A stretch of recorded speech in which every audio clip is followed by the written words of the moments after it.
on session 242 of the Splitlanders.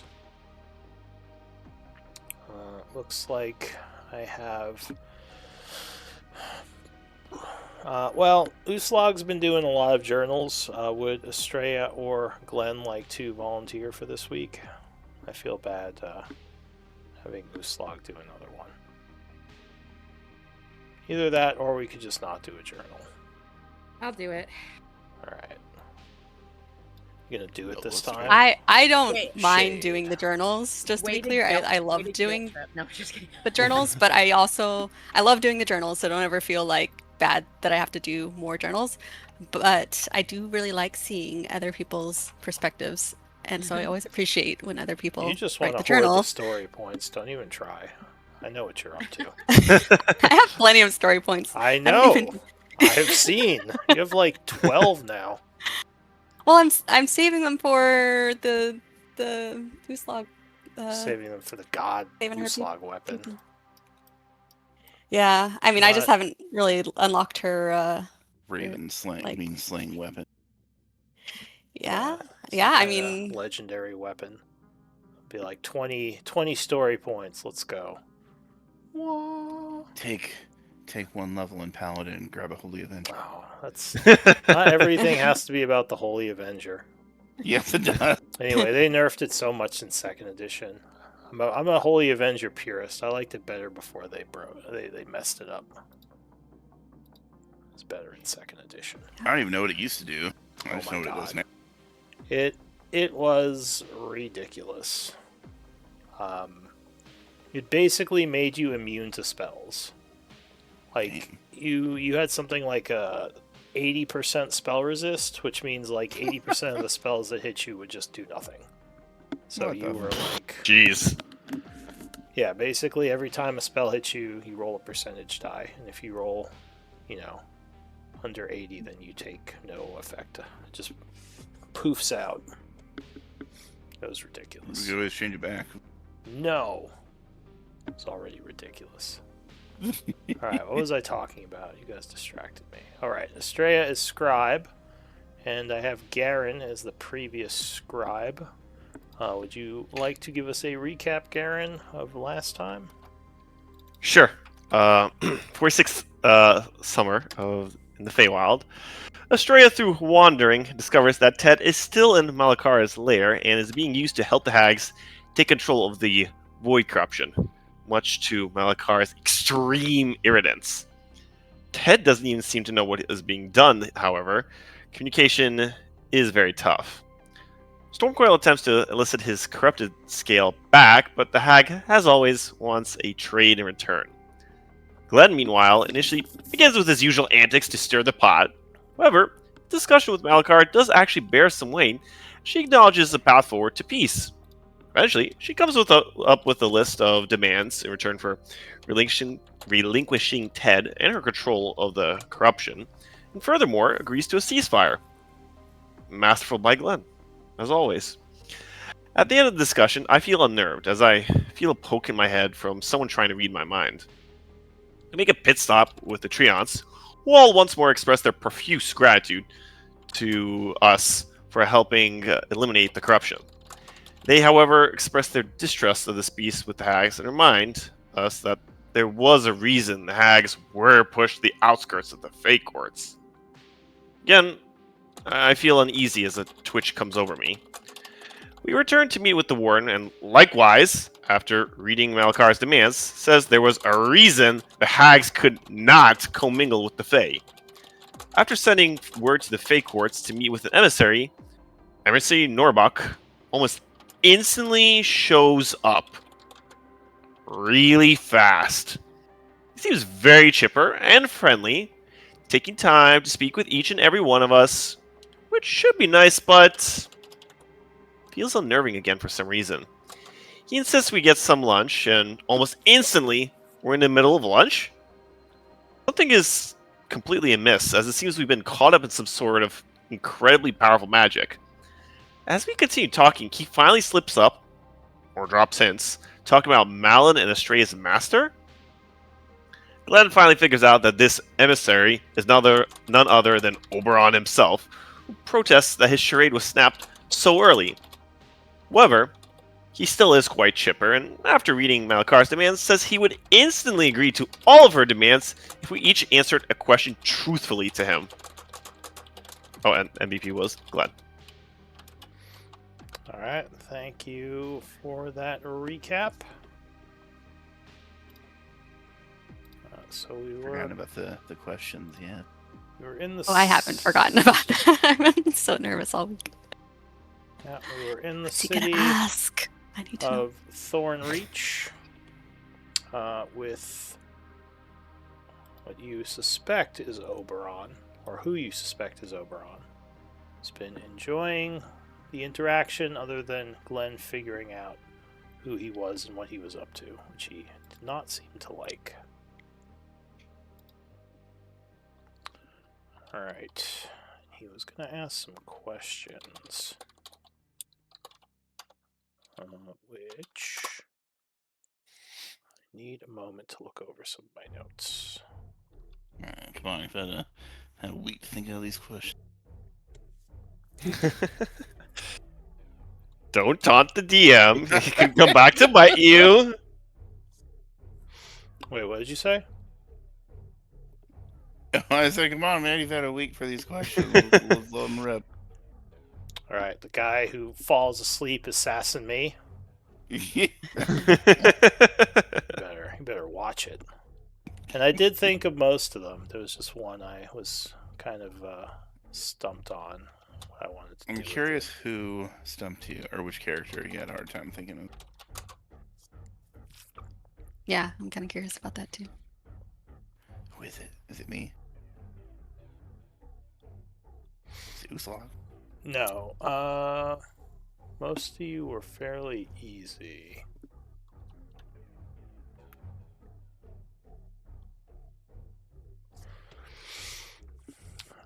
Yeah, give me like 5 minutes if you guys want to speak or RP or hang out for a moment. I just need to finish this up.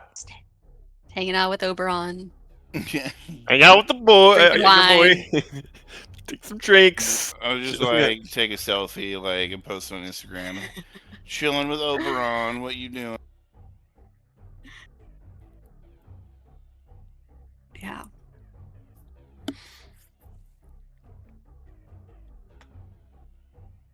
Often that we meet actually pretty often these days, actually, meet a powerful archfey.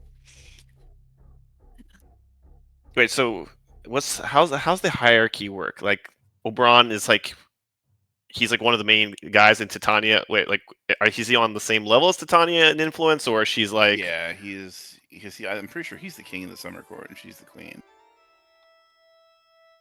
Oh, he's her husband.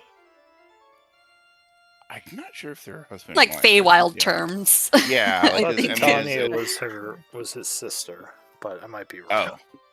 Oh, Um, I- I thought that they were. no, they that's were not what I consorts. remember. Yeah. Maybe in this world, in this setting. I mean, and the Yeah. Feywild with them being brother and sister change things. Okay. I've seen a Midsummer Night's Dream. Look at that. Yeah, that would be good to know. Maybe we could ask him. Not like, hey, is that your sister? But like, oh, so what's like Titania to you? What's she's pretty cool. Like, What do you doesn't think of matter her? if she's related.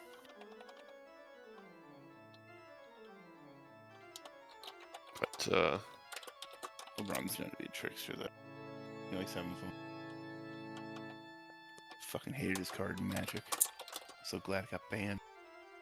Little bitch. Why'd it get? Was it just too powerful? Like It was too powerful. It was just like it that just got pretty banned? much Wow.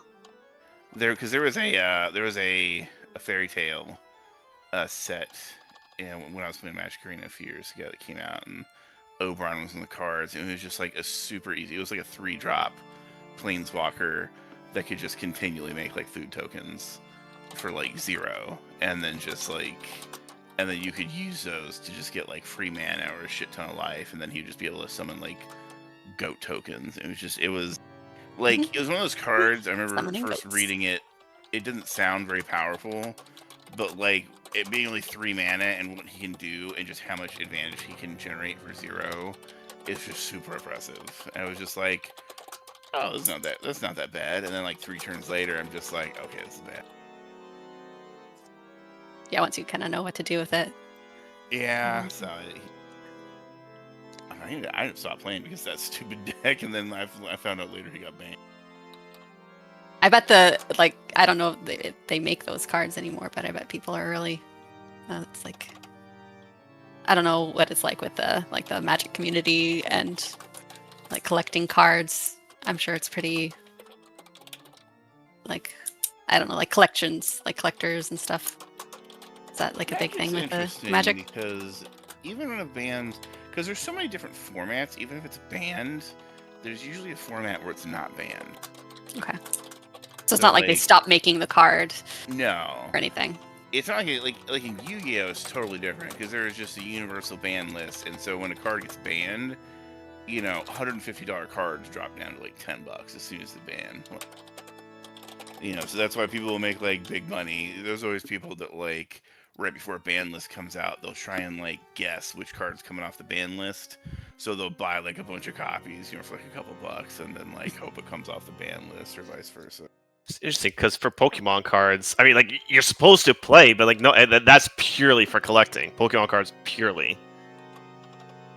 Like I have my own collection, but it's just like I don't play it at all. It's just, you know, anytime I go to a con or whatever, it's just collecting. Like, that was pretty much how I was, because I remember I still have a bunch of Pokemon cards, like the original ones that first came out, and I never actually played. Oh, you got to show me what you got. You got to show me your collection, man. I'll have to figure that. Yeah, I've got some like original Charizards and like Zapdos. Wow. No, that's gotta DM me some pics of what you got. I love the OG. Like there's a bunch of like newer cards, but like I'm Just Gen 1 through 5. They have some original Japanese cards too.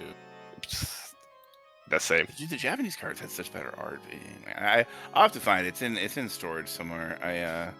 My card like see it. That's how I started, because I played as a kid, but when I went to Japan and they just had Pokemon card shops, it's like, you know, that, you know, my middle school me just like, you know, switch turns on. It's like, let me buy again. I need to have my cards. So, anyways, back to Oberon. So he says, the deal is you all answer these questions honestly. If I sense any attempts to misdirect or avoid answering directly, then the deal is off. Of course. You can ask anything. I mean, I don't have any secrets, really. Me either. He says it's less about secrets and more about understanding. He looks back and forth and he says, I don't really know who I should start with. I have so many curiosities about all of you. I suppose random chance might be a good way of deciding this. He pulls out a strange, almost pyramid-like stone, hurling it to the ground. And he looks at it. A dice collection. He looks to Garen. Yeah, I was like, yeah, you're going left to right on the thing. I know. It's like, okay, yeah, go ahead. Yeah, I don't no problem.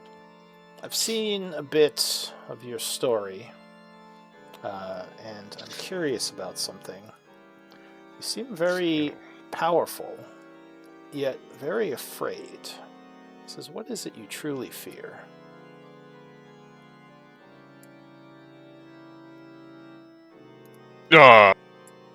Garen's like, oh, you just it's like you got rocked. He's like, oh.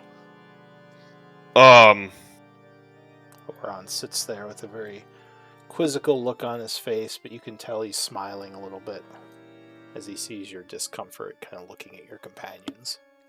What? I haven't really thought about it. You know, it's can we circle back on this one? I need to think a little. You have, you know, some time to think. I gotta think a little. You know. Says, what do you mean I've had time to think? I mean, when you're poking around my head before and twice. I mean, this is a very All right. I guess you can think about it A for pretty a heavy moment. question. He looks to Estrella, and he says, Estrella, I've seen that you follow the Splitlanders. You've been following them for a while. This is what motivates you to stay with them rather than just returning home to where you come from. Night weather. Can you imagine? Such an experience, such an opportunity. He says it's all about the exploration then? Indeed. I see. Interesting. He says, Garen, do you have any answer for me yet? Oh, I thought you were gonna get back to me last. I suppose I can get back to you last. He says, Glenn, about you. Yes. Says, I have seen from your story that you seek fame, and you are very inclined to prove yourself constantly. He says, what motivates this lust for fame and kind of a desperation to prove yourself? I assume they are linked to the same thing. Thanks for a second. That's a good question. I don't often have time for much deep introspection.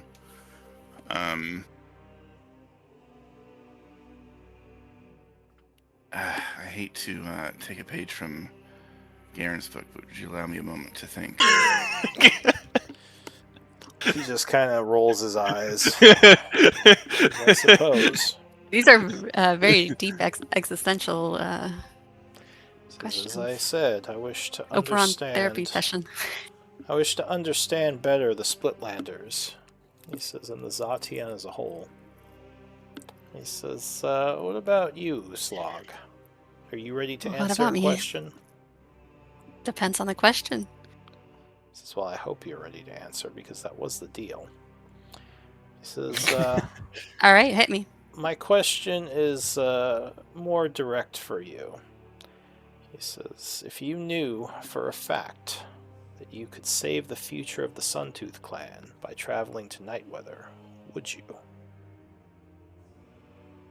I know you seek to not go and stay with your people. So I'm curious how you would, or if you would change that decision if the future fate of your clan depended on it. Would you sacrifice happiness for them? Well, let's see. I'm trying to think of Uslag would say in Or this do situation. you also need a moment to think about it? Oh God. No, Oh, I think if there was Says no if- other way. She shakes her head. I gave my word, and I made my choice. This is so. I don't think I would. You would leave your clan to its fate, even if you knew there was a possibility to save them. Yeah, they're as much a part of this world as everyone else that I would be saving. It would be a great failure, but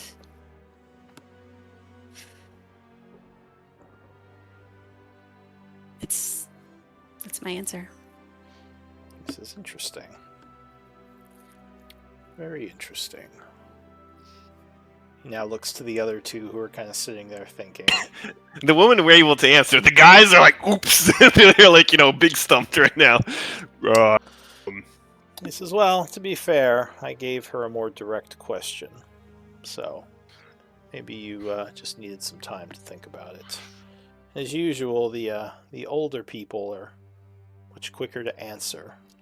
Much more sure of what their answer is. He kind of looks to Estrella and smiles. He says, but that is interesting, Uslog. Yeah, I mean, you could see that it was hard. Her heart kind of broke a little with that, but it's not something that she is sure is going to happen. Glenn kind of reaches out and takes Uslog's hand. He says, some seek heroism, some seek excitement, others are forced into it due to circumstance. He says, it sounds a bit like you are the latter. Someone who was just doing what they needed to protect and serve their people in this world. Yes, what I can do here now is make sure that the Zatian get to night weather, and that's where I put my sword down. For this cause at least. Says, I don't know if I believe there is a correct answer to the question. Given I time, don't think there's a correct path or a correct answer to anything. You just have to choose. says, I did. Given time, especially if one is immortal, war can become just as boring as farming. He says it really just depends on the stakes and what is involved in each. He says there's nothing wrong with laying down your arms and picking up plowshares. He says I've seen many heroes do it. Isla kind of snorts at that. Some have. I will never settle for a quiet life. I'll always find trouble, but it can be here on Gaian. Well, as the great bard Leo Zeppelini once said, there's still time to change the road you're on. There are many paths, yeah. He says, well, whatever life you wish to lead as a mortal, you have much more of a stake in what your choices lead to. So, while I can't say I fully understand, I can guess. He says, and what of you two?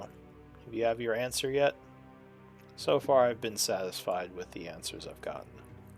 I have mine. I will give Garen time to formulate a correct answer, as the fate of the Feywild depends on his honesty. I love that phrasing. Good. Well, let's not be dramatic, but sure, go ahead, Glenn. Telling me not to be dramatic is like telling me not to breathe. Ah, touche. I suppose that's true. You asked me a hard question because it's something I don't want to say out loud, but... That's why I asked it, he says, smiling a bit. I figured.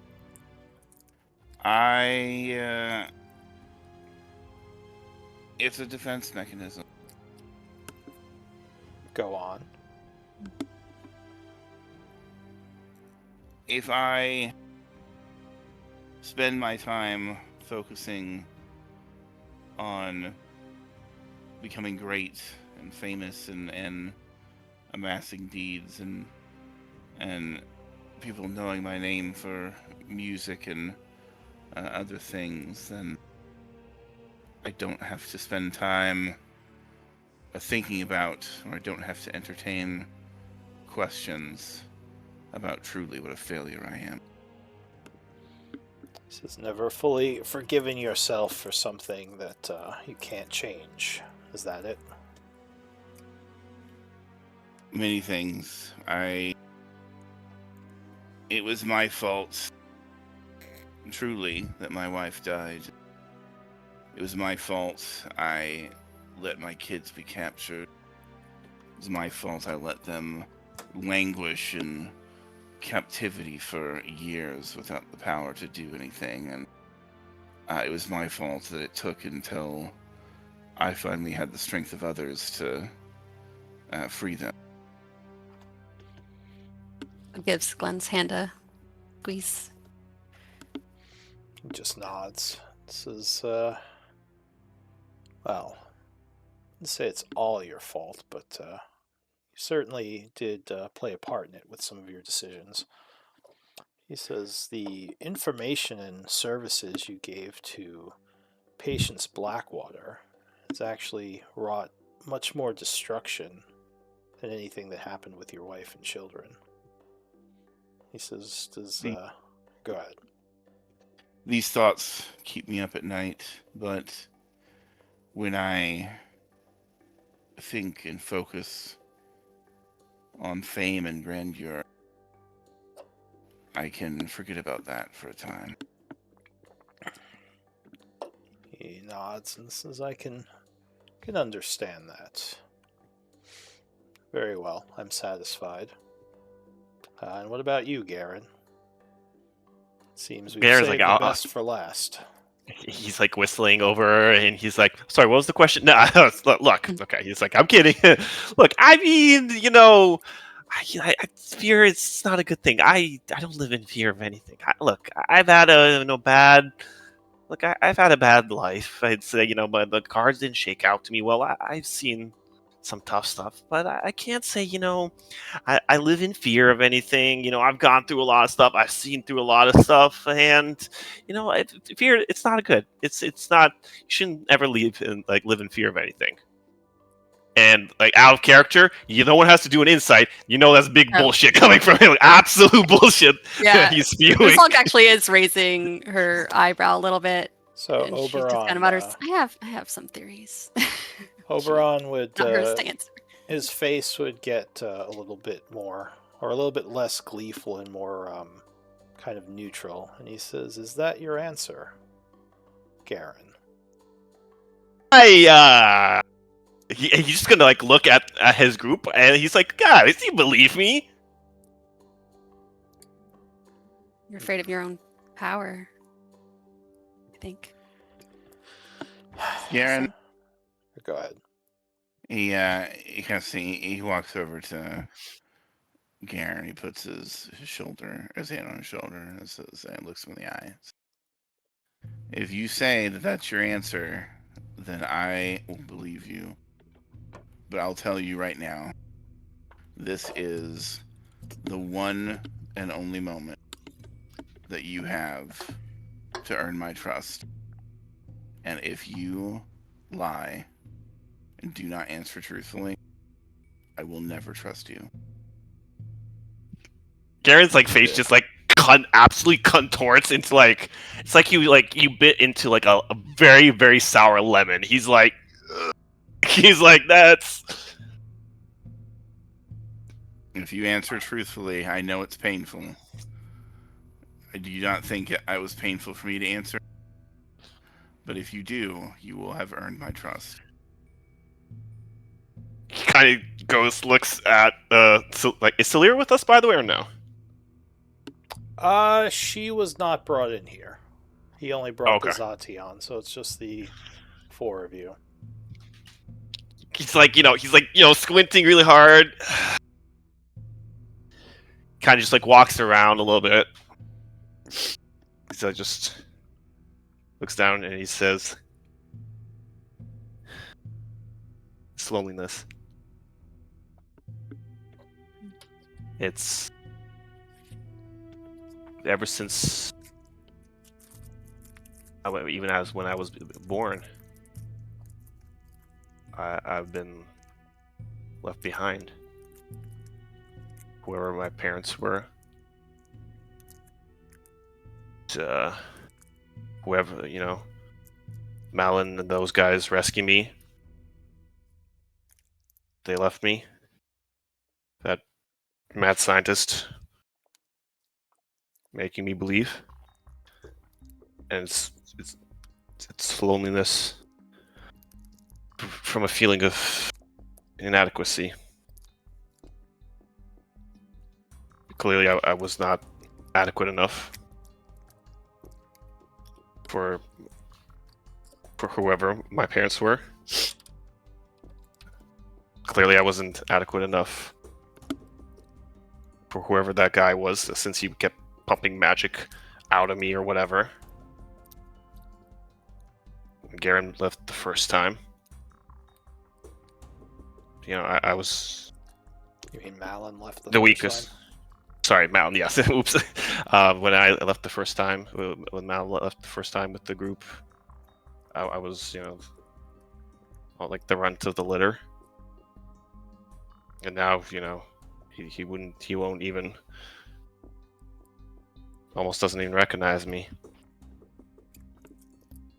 When you guys left me down in Dalarice's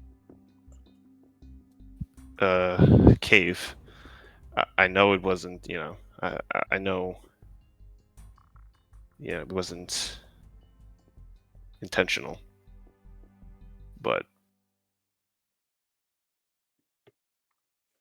some stuff, it just,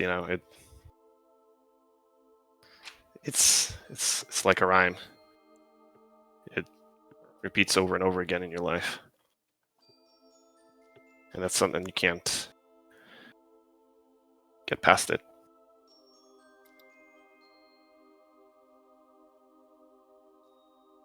He nods and says, "Very good. This is a fear of rejection. I thought it might be something like that." He says, "Well, you've all given me adequate answers. I was curious, and you've satiated that curiosity. I do have one more question, though, for all of you. It's the same question." He says, "You have probably heard the term Zation before. Yes?" Oh, yeah. Yes. He says, "Do you know anything about what you are or your heritage as Zaitan?" I know that we're not necessarily the same people, but that the Zatian are kind of a constant recurrence in the cycle. He says, But yeah. I know that apparently it's up to us to choose whether to let the world burn or not. And that we always choose to let it burn for some reason. He says, "Well, that's only one in a long line of decisions that your kind have had to make. It's generally the ultimate decision that only a select few will ever reach." He says, "But I was curious about another aspect of the lineage." He says, "Do you ever hear the voices telling you what to do?"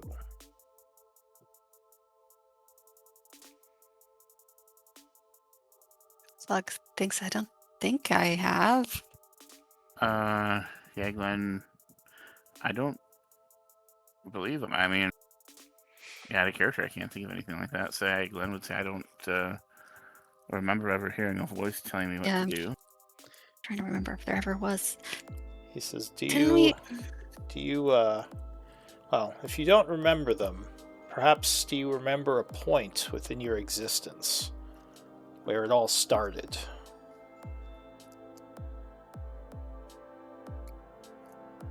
He says, I've gotten interesting answers." He says, "And if you don't understand what I'm talking about, that's fine. I was just curious if you did." Could you explain by what it means? Like, when did it begin? What's it? The only thing that I've heard it described as is almost like a slight change in one's outlook, one's mental facilities, almost as if there was another voice within your very soul. He says it has something to do with the soul of the Zation, and I know the nickname of them being the Soulless comes from this bit of information. He says, almost like someone else is controlling you. Does that seem like something you've experienced ever? Or has your mind always been your own?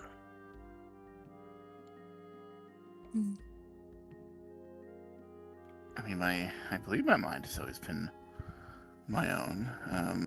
He smiles. He says, "Very well." And he snaps his fingers, and suddenly you are standing outside in the streets.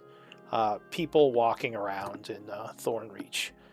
And he says... It was looks like still thinking deeply about that. But just...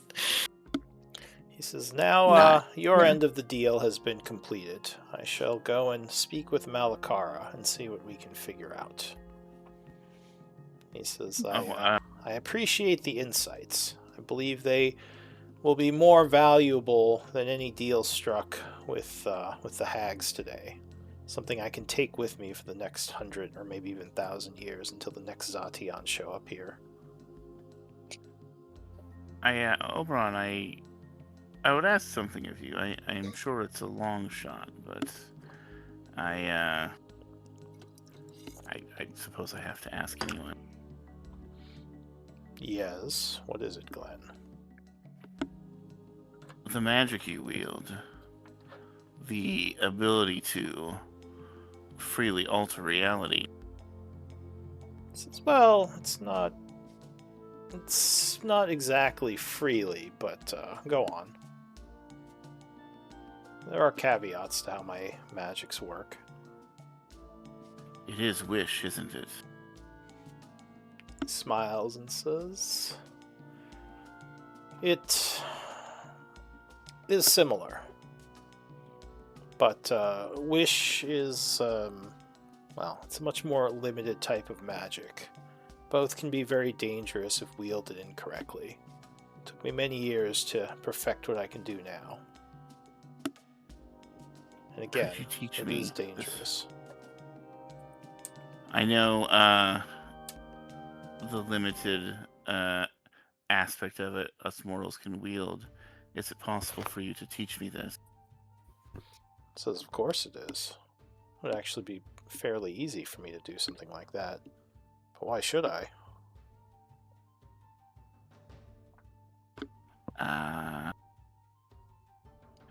I can make it worth your while.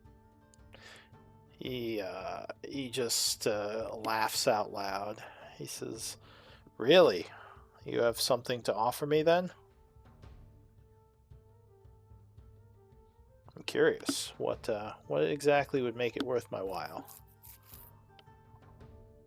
You love a good story, don't you? Says, "Of course. I love all the bards and singers and writers.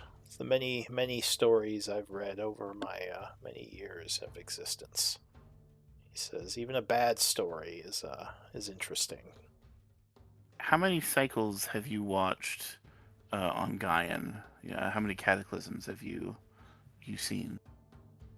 He says, "Well, I saw when they started, I saw the time before, and I saw the time after." So, would you say And that, you would notice, as he's speaking, people are just kind of walking around him, almost like automatically, and they don't seem to notice him at all. It's very, maybe a little bit off-putting, or I don't want to say creepy, but definitely like, yeah, interesting. A little eerie. Maybe eerie is a good word, yeah. What if I could offer you something different? If the Zation have always chosen to burn the world down, I would say the cataclysms, each cycle, that cycle story, it's a tragedy. I would offer you, for the first time since the cataclysms began, a happy ending. Is that so? What would this happy ending be? The Shadowlords defeated, the cataclysm averted, and the world saved, and everyone lives happily ever after. He says, Well, that's quite the promise, as you don't really know what the significance of the cataclysms are, and why the Zation have continued them. This is, Do you know this? No, the reality of night weather is clouded even to me. He says, however, whatever magics have been used to hide it are extremely powerful. He says, I don't know where it is, nor how to get to it, nor what the significance of the cataclysms are. He says, I don't think any of the gods do. Or demigods, for that matter. He says, I believe the only ones who know are those Zati on Zaiton who travel there, and the citizens of Nightweather who are able to move between worlds. I may not know the importance of the cataclysm, but that is good because I will not be going there. Because I entrust that to my comrades Estrella to make sure that the world will not burn, and nothing's going to stop her. Well, maybe I should give Estrella the ability to use Wish. He smiles. Sounds like she'll be needing it more than you. She's really old. I don't think her body could take using Wish at this point. He says, I'm gonna flick his ear. Ow! Suddenly there's a flick from behind, like, ow. And then from the other side, Slurp is gonna give you a wet willy. Ow! That's gross. Ow. He says, I'm sorry, Glenn, but that's not a very intriguing offer that you going to have your friends do something while you sit on the sidelines and get all the power. I'm going to have to decline that. I mean, I'm going to use that power to help them. He says, well, if you don't go with them, I think they'll need it more than you. Okay, how about okay. Would you do it for love? Would I do it for love?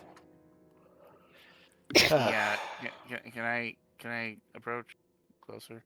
He says, you're really scraping the bottom of the barrel here. He says, well, what would see how desperate I am. What would the ability to use Wish have to do with love? Because the Raven Queen may not relinquish her hold on Uslog. And if that happens, I need the power to be able to forcibly break that link. He says, oh, interesting. You do know the Raven Queen is a god. He nods. And I know that Wish is not powerful to defeat her, but I'm confident it's powerful enough to break her link, at least. He says it might be, but you would be making a very powerful enemy. Yeah, Uslog is kind of like looks a little like concerned, and just Glenn, doing something like that would bring the Raven Queen's wrath on you, and I don't want you to do that, not even for me. If she doesn't relinquish her hold on Uslog willingly, then she has already made an enemy of me. So if it gets to the point where I need to use Wish to break the link, the Raven Queen and I are already enemies. So the Raven Queen is a younger god. Still, she's more powerful than me, even. Be an interesting thing to watch. It is only as a last resort. Obviously, I would use this to aid the realm in getting rid of the Shadowlords, but I would use its last case because I, from my understanding, a wish as powerful as that may strip me of my chance of ever casting it again. And I understand and I'm willing to take that risk. Did Uslog want to say some stuff? Yeah, I mean, she's. I think he's mentioned this before, so it's not necessarily news to her, but she just looks conflicted, and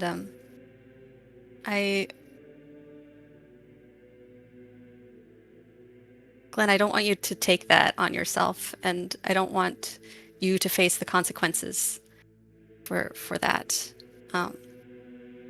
If she is honorable, then she will reward your long due of service and all of the deeds that you have done in her name, and will release you as a good lord or as a good master should. I believe she will. This power is only if she proves to be not honorable. I'm not sure exactly still what my contract, if any, is with the Raven Queen. But This is you know, your contract. You mean your death that connected you to her? it was not a contract like you here in the Feywild would make, but I owe my second life to her. Oh, Even though I am aware of your I give story. up much for it. Oh. I And know. so then what do you think I owe the Raven Queen? Do I do I owe it to her if she asks me to go tonight, whether I do would her wrath be? So he says, I do have a bit of an advantage knowing a few things due to my abilities. I don't think I should tell you what I know, though. I think it might spoil the fun. I'm curious. We hear that a lot. He says, I know it must be annoying when immortal beings just are tight-lipped and what's the word? What's the word? I just had it. Annoying. No, we're like you're like saying something but not saying it. Anyway, he says, yeah. I know it's annoying, but immortal beings don't have too much other than entertainment. At least, I don't know how it is for other immortals, but for me, I do enjoy seeing things unfold without getting too involved. Wouldn't it be a lot more enjoyable if we could actually fight back? He says, yes, that's why you've made me interested in your proposal. I didn't realize you would use the magic to directly confront the Raven Queen. He says, but you should also consider what that might mean for Uslag to disconnect her from the Raven Queen. My hope is that I can continue to serve the Raven Queen and stay on Gaian, but I understand that it's not always so simple. I insight check when he said that. Gods are fickle, myself included, though I'm not a true god, but they don't like when mortals disrupt their plans. He says, usually mortals can't, but something as powerful as a wish spell might a little bit. Just asked to insight check Oberon. I want to insight the check. I wanted to do my own insight, but on what he means, like what that means for Uslag. He doesn't want you to know, so you would fail automatically. You can't roll high enough. Yeah. It's almost like he's a demigod or something. But go ahead, roll an insight check. Maybe you'll get something. Which part? Like just both of us instantly, or if he doesn't want, or one like you prefers one or the other. Well, what are you inciting?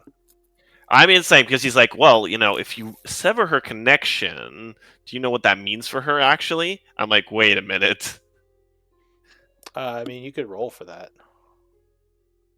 Okay, I was like, that's 20. No, like that's he's controlling your dice. Yeah, he controls my dice. Yeah. So. He just, as you're thinking, he just looks over and winks at you and says, "Are you saying go ahead. that if that link was broken, she would die?" He says, I'm not saying anything. I'm just saying there could be consequences to standing against the Raven Queen. Yeah. Right. So far, she hasn't demanded anything of me.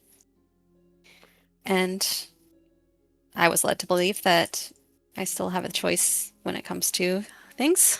But if it means that I must give up my path, I'll find another one. And if it means He says, "Well," that I die, well, I've had my second chance. he says, "I'll tell you what, Glenn. You've interested me with your offer. I won't give you an answer today, but I will certainly think about it." Thank He you. says, "You definitely wouldn't be the first Zatian to directly stand against a god." He says, "There have been those who have actually taken the place of gods through power struggles. So I'm interested to see where this goes. I There we am a go. little I just need to. disappointed that you can't fulfill your promise of stopping the cataclysms if you're not going. But yeah, it's this is interesting as well." I'm glad you think so. Plus, I trust Estrella to stop the cataclysm in my stead. So I'm sure she'll do her best. He smiles at Estrella. And Oberon, there, are Were you aware that there are other Zatian other than us there that have come through on their own journey to Night Weather in this age? I mean, it seems that everyone that we come across, like Garen, turns out to be Zatian as well. So it's almost as if we have a certain draw It to each is other. true that you all seem to attract each other, almost like some kind of strange bond of fate. Though not all the Zatian remain on the journey. Many are easily distracted and continue on with other matters. We spoke with Shadowlord Gaivok at one point, and he implied that there was such thing as a false Zatian. Is this something that you believe to be true? It's a limited understanding of what the Zatian are. But I don't know if I'd say there are false ones. Were you trying to say something, Estrella? Because you haven't spoken, so I want to give you a chance. No? All right. Yeah, that's just something I've always wondered about since you mentioned it. And because I have known so many Zatian who I've crossed paths with, and then they've gone on their own ways. And he says most likely many of them will never make it to the point that you have. He says not all the Zaitan are meant for greater things.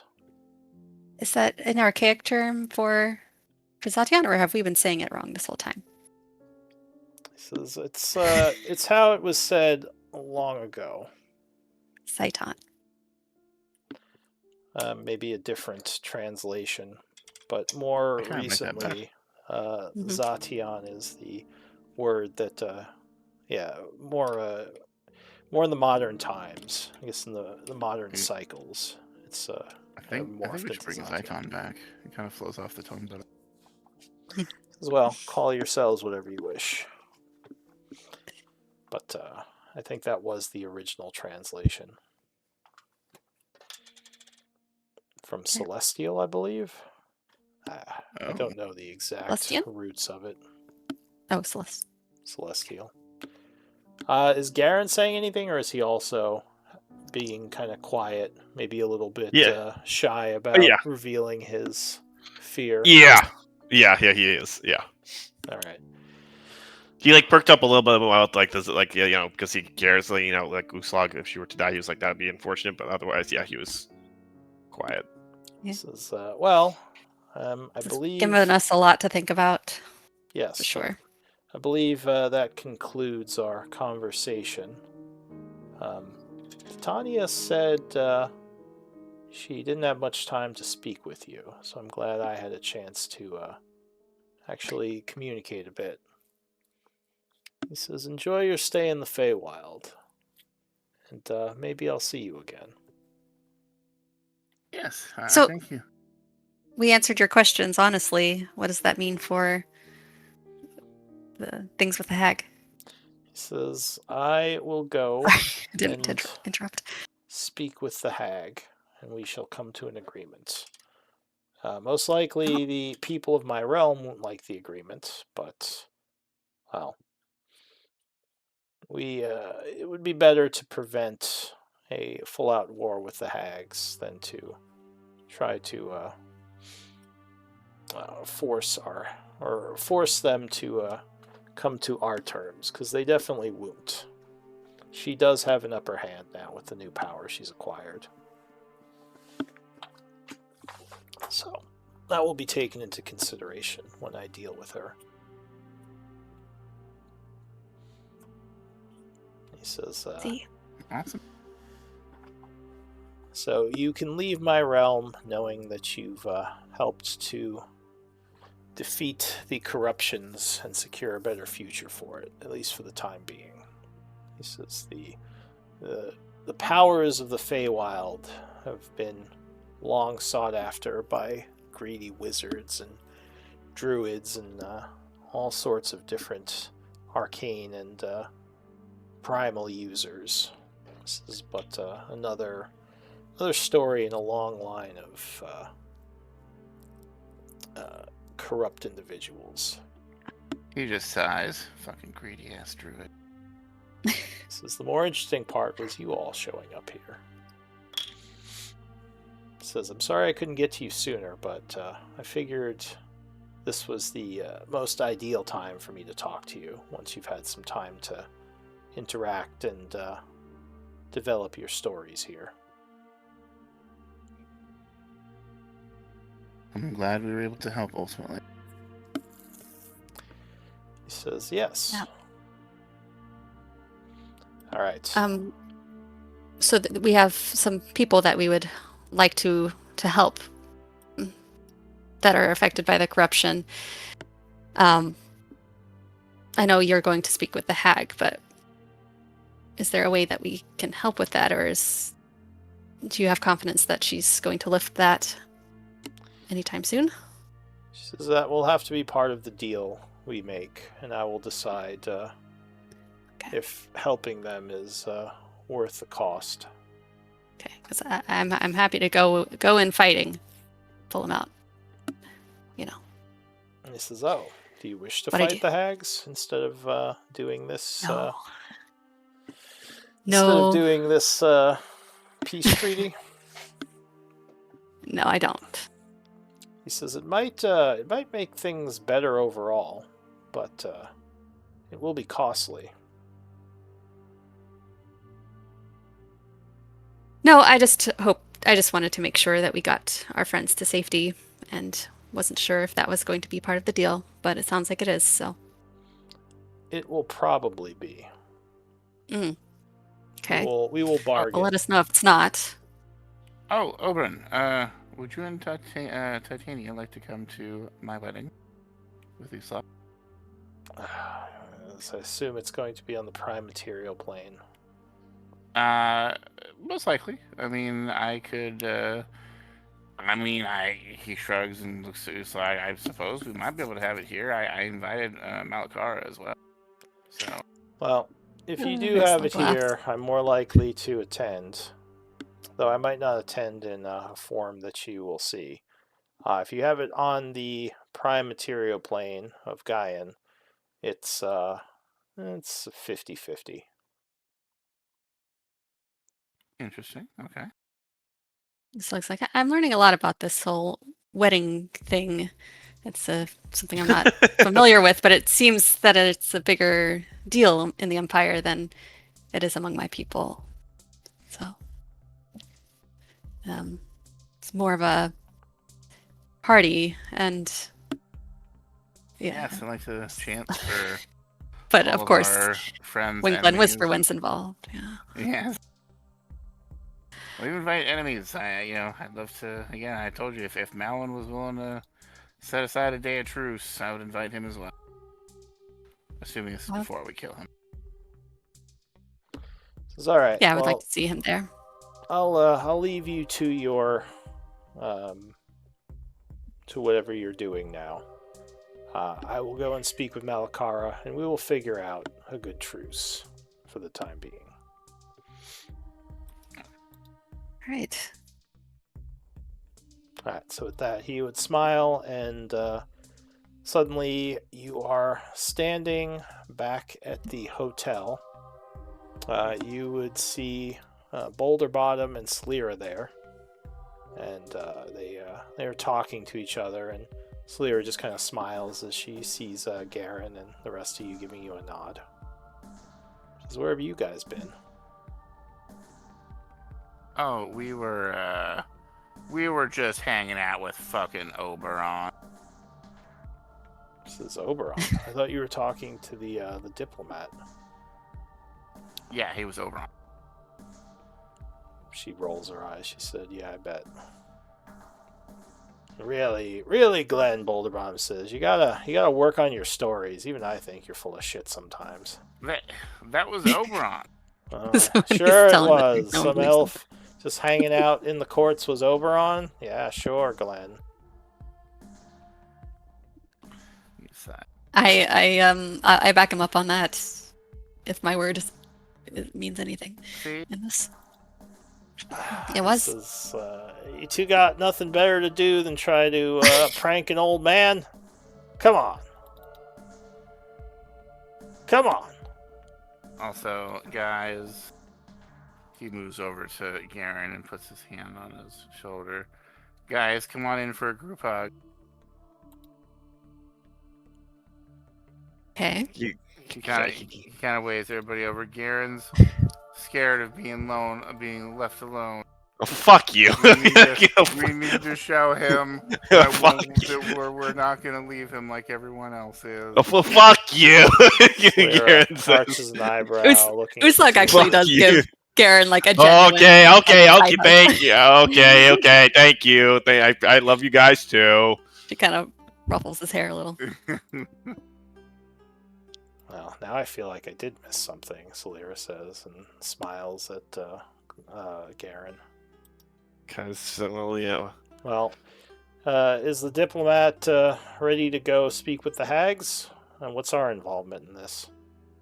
Garen said, "Yeah, Oberon is going to take care of it for us." Kind of just shakes. Yeah, I mean, I just need to go back and tell the hags that, that everything's a-okay.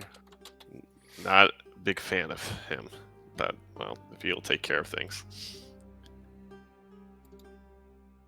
So yeah, we saved the Feywild. Yeah. Well, if it means we can finally go back to Gaian, whatever saving the Feywild means, I'm for it. Sleera says, "Are you sure that this emissary can do the negotiations without us?" Well, it's Oberon, so yeah. He says, "You guys keep trying to prank us with that." And he says, Garen looks. Oberon. Garen looks at them and he's like not like he's still like unpleased. Like, all right, it's a good hug. He's like, yeah, that asshole was Oberon. That's what he says. Unhappily, he says that. He says, "Not you too."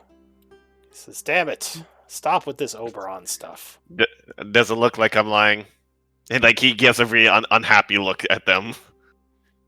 He says, "Obviously you're lying. Oberon isn't just gonna walk up to you and talk to you. That's insane. No one meets Oberon.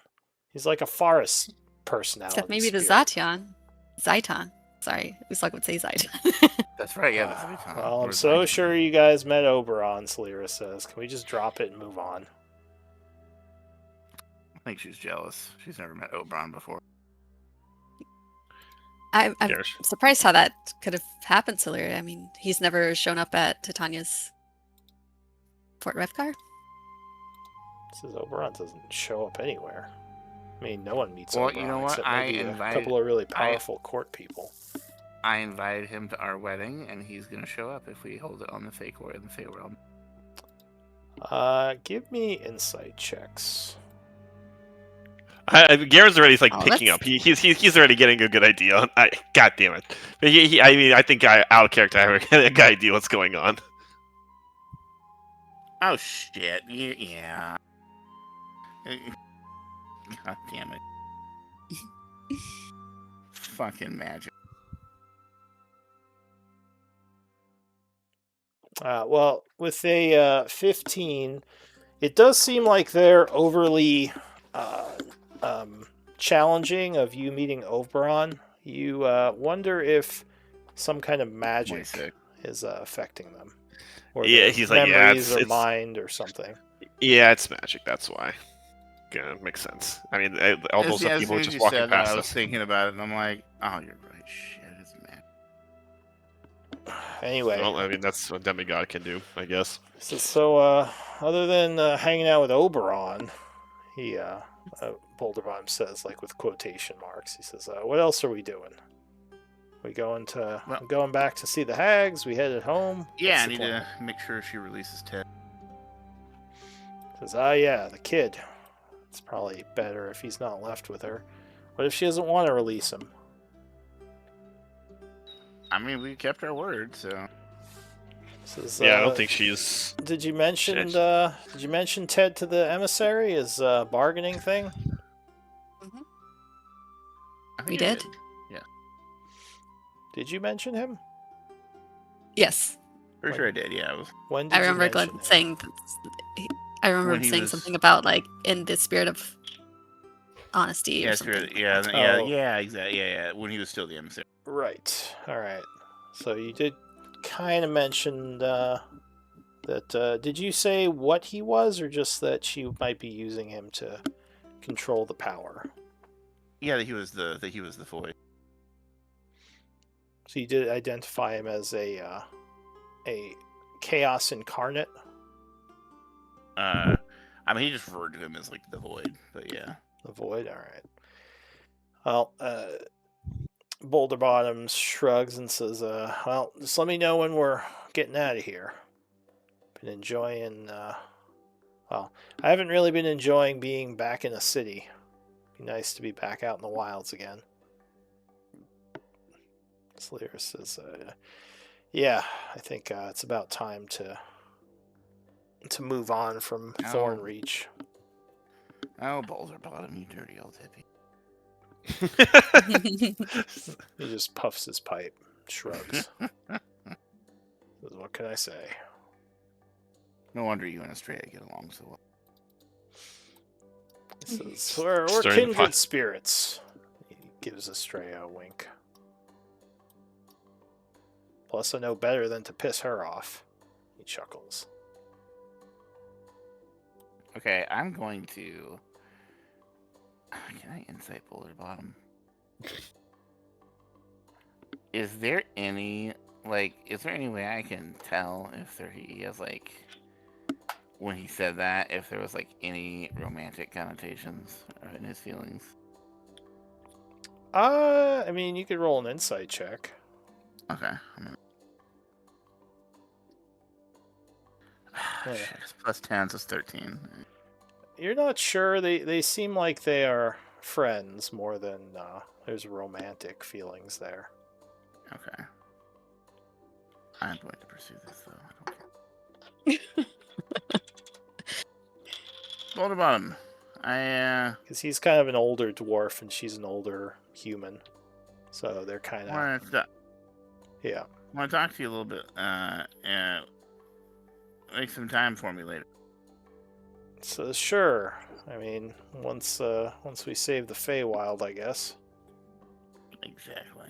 We got some saving to do. Well, we have some ending savings to do. Should just be,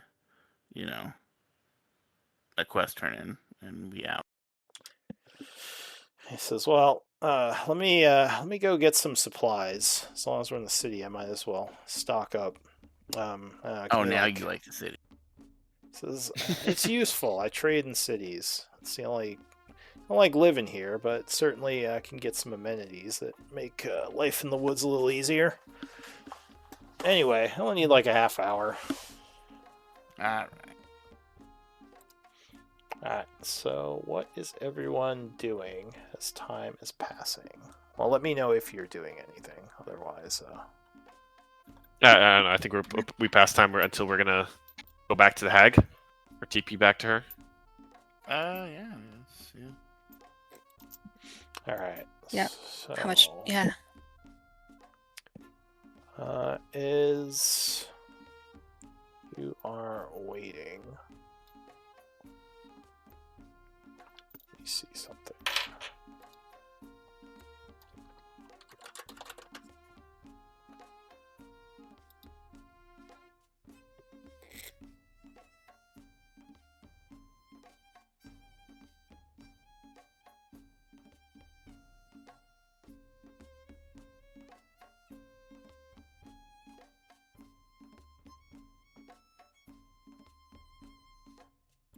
All right.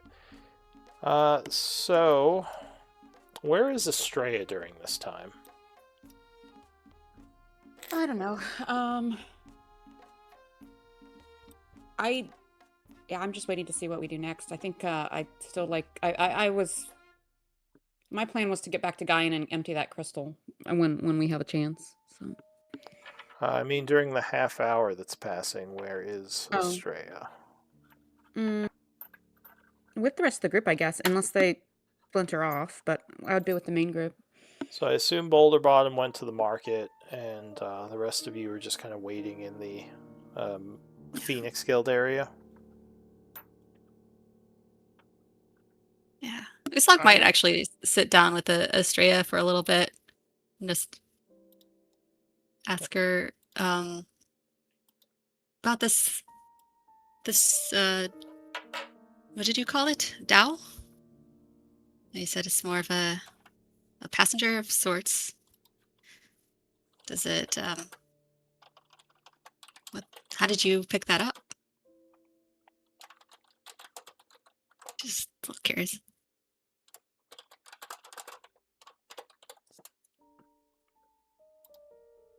Are you there? I'm hearing crickets. Say that again, yeah. Oh, sorry.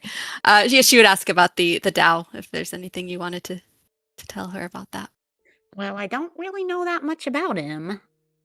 I was investigating. I followed a meteor. I followed a meteor I saw, and when I found the crash site, I felt a presence, and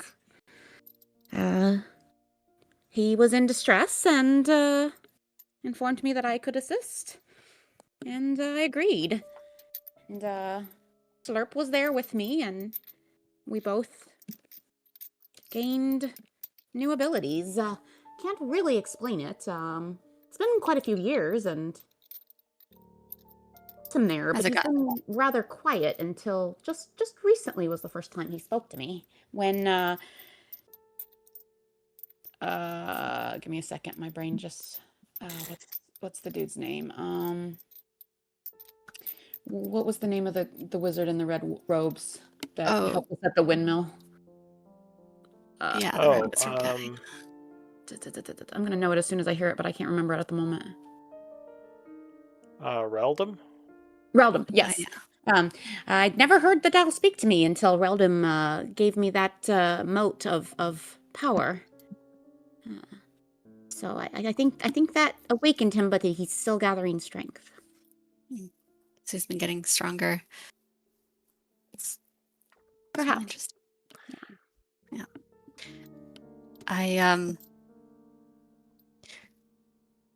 I know I'm not going tonight, Weather, and that you're still on that path and you're very committed to it, but I do feel I don't want to let you down by not going. And but I believe in you, and I think that you can do that, but I hope that there will be someone else that can take my place. I don't want you going alone.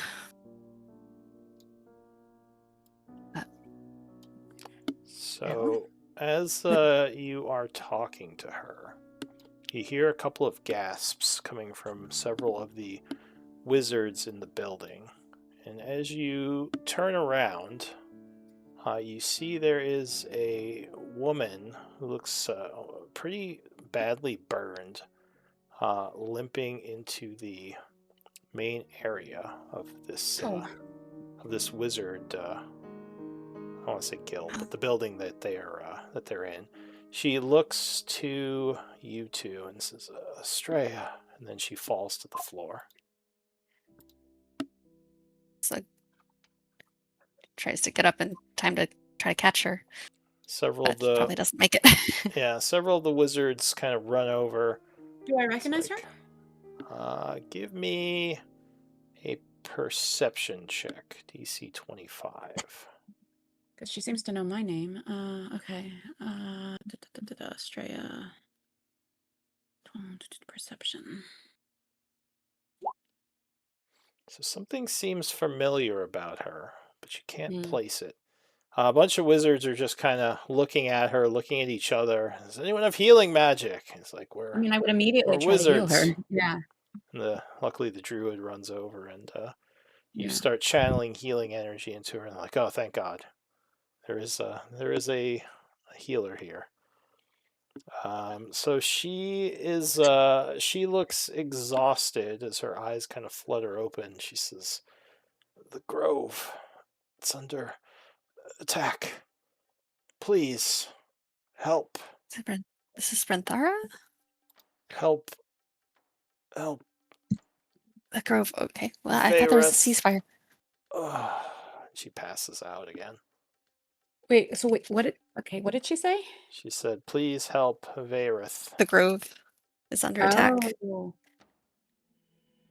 Okay, I guess we were going that direction. Anyway, what could... Should we go? Get the others? And at this point, Yeah. she's healed enough that she can kind of get over to a chair and sit down. She says, I just need a moment to recover my strength, and I will join you. I would Although you can look tell around. she's extremely exhausted. Maybe. I would look around at the wizards. Will any of you come with us and help? They go and kind of look at each other. Well, we should probably check in with our leader, but I mean, She rolls her maybe? eyes. Cowards. Yeah, let's go check in. Let them know what's going on. We'll be behind you. We'll meet you there. We should go directly to the grove and see what's going on. All right. Okay. I assume you're taking Boulder Bottom and Celira, or do you want them to stay here? If they'll come. Oh, are me and Glenn there? I thought we were, because you two were off to the side. Boulder Bottom, that's true. He is not there. You and Glenn are there, yes. Maybe not Okay. sitting with them, but like you probably come over at this point because you heard the commotion. What happened? The Grove's under attack. The Druid Grove might be under attack. I don't have details. What? I thought we just agreed to the ceasefire. Did it go that badly already? Celira Does says, the hag wheel fire? No, I think this might be something different. Celira nods. She says, "This woman's been badly burned. This isn't the mark of someone affected by necrotic energies. This might be something else." Okay. No, let's go. Let's. Mm-hmm.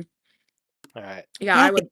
These are allies. They've helped us, and yeah, And the ceasefire honestly may not even include them, since they are not part of the Fey Courts or of the Hag Coven.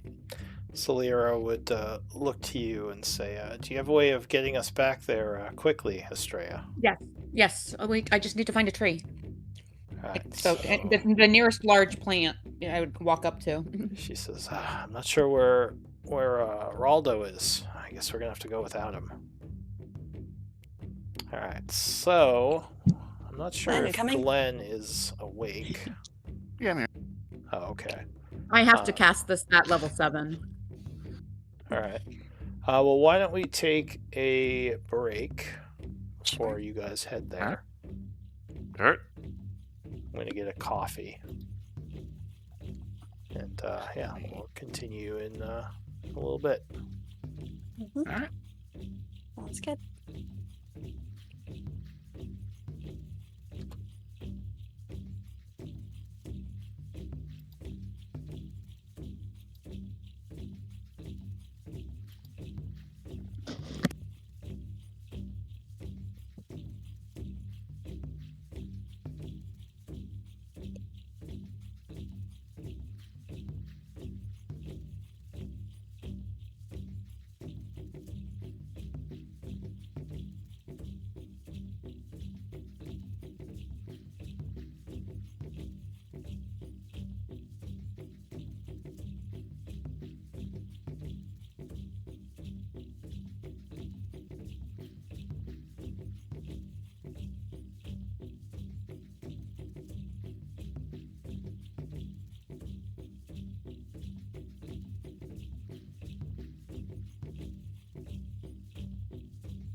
This is a time to get everyone together, okay?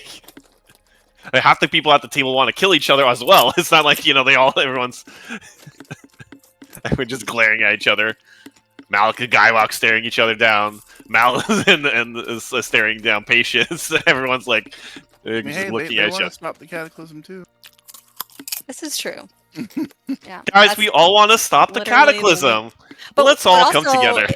One thing I was thinking about was we don't really know their agenda. Like with stopping the cataclysm, like maybe they know something more than we do, and like it's going to benefit them in some way to stop the cataclysm, whereas not stopping the cataclysm is the right thing to do. I don't know. But this log's not going to be there to stop the cataclysm at this point, so I don't know.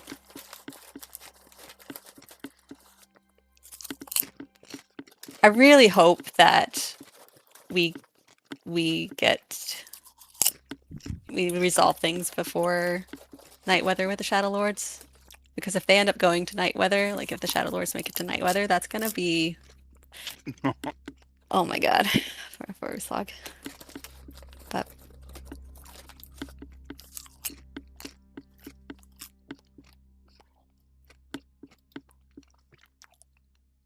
Yeah, we'll see. I mean, I have talked to both of you about.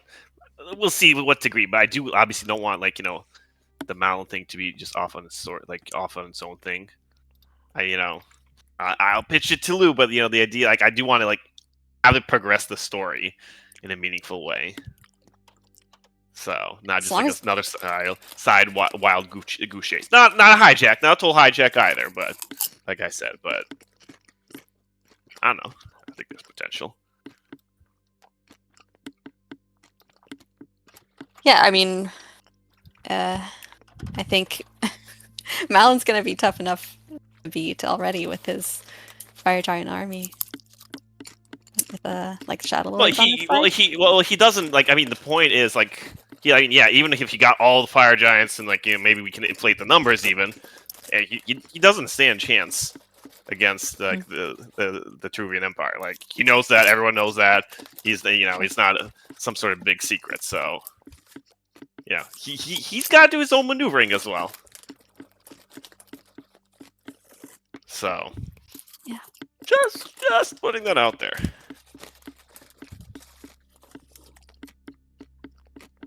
All right, is everyone back?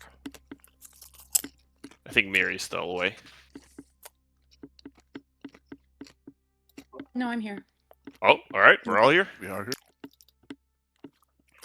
All right. So you're heading over to the Grove? Yep. Sans a Boulder Bottom. Yeah, where did he say he was going? Market to pick up some stuff. Oh, okay. We would leave a Classic message. Boulder Bottom. I'll Trying leave to a go message with shopping in the middle of one of the danger. wizards. How could you? Mm-hmm. Well, technically, you didn't know this would happen. You always have to be alert. You can't just do these shopping trips. Not that we haven't done a bazillion shopping trips before. All right, so you are going to the tree, and go ahead and cast your spell. I did. It already subtracted it, yeah. Oh, okay. So you use transport via plants. You said you're casting it at a 7th level, right? Yes. Because I already used my 6th level slot for today. Yeah. All right. So the tree kind of opens up, revealing a glowing portal, which you would all step into.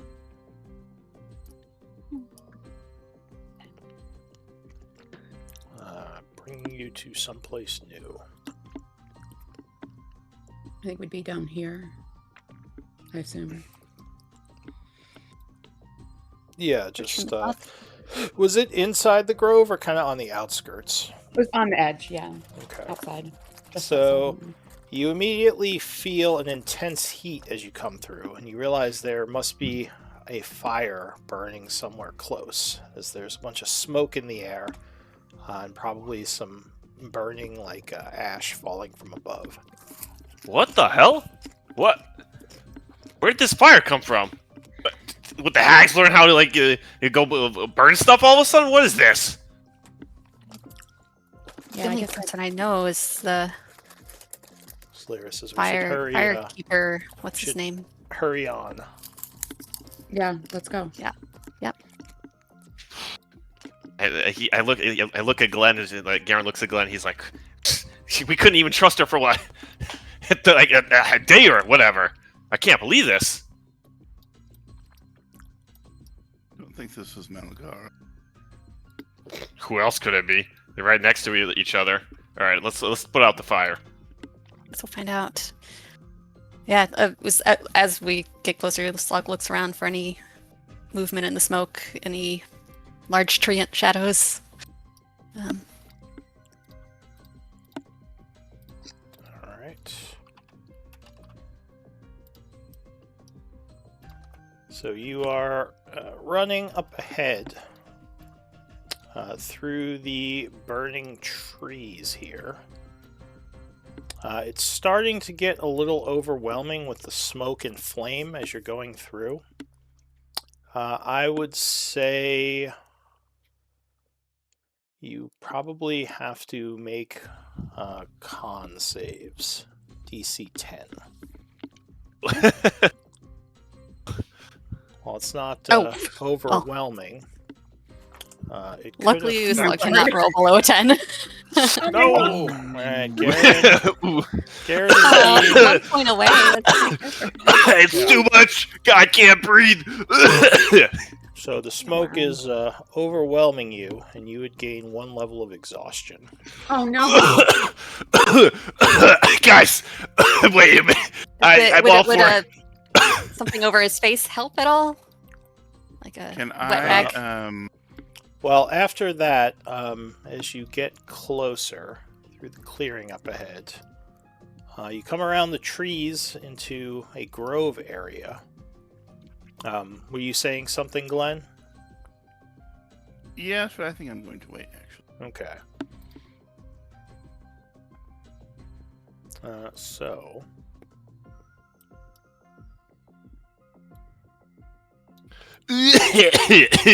It's too much. Sorry, kid. It's a little tough up here. Oh, that's weird. What's going on? 1 moment. We're just hacking up a storm, right?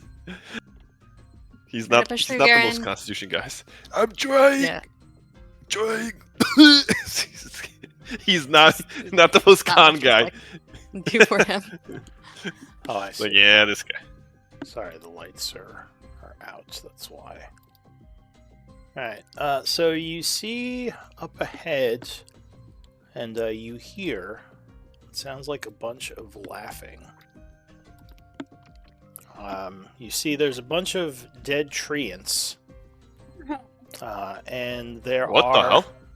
What look like 6 fire giants kind of laughing to each other in the grove. What the hell? How'd these fuckers get here? This guy would see you guys come running around and he says, "Hey, some more druids to step on." You know how I knew this was it? Is because Garen responded way too quick. Garen responded way too quick. I was like, what's this doing here? I'm like, what's going on? I'm like, that was his mouth. Do we see Varith anywhere? You're not sure, but you do see there are dead treants in the area. Okay. This guy steps forward, pulling out his throwing hammer. And he says, "Come on, little ones. Let's see what you got." And they are approaching with hostility. Where are they coming from? I don't see them. Oh, I see them. You might have to go down the I map need a to bit. zoom way out. Okay. Yeah, you see them in the distance. I mean, All they're right. well, distance. They're like 30, 40 feet away. But yeah, give me initiative rolls. And I was going to keep Salira in the background for this. But she will take some of the enemies with her. Okay. So I'll say she's fighting one of the fire giants in the background. She's running the Fade with one of We're the Feywild of the Shadowlords, and then we've got the fire giants trying to take over. Right? Like, holy crap. This poor place. You guys are because of us. invading our story. Get out of here. Right? Oh gosh, I need to Right, look that's not the right one. initiative. All right. Initiative. Yeah, I'll say she takes 2 of them with her. Initiative. Oh, wow. All right. So, yeah, as you approach, the fire giants are pulling out their weaponry. And the guy in front says, wait, these don't look like druids. The first to act, as he seems a bit confused, is going to be Glenn. He says, who are you people? And he is talking in common.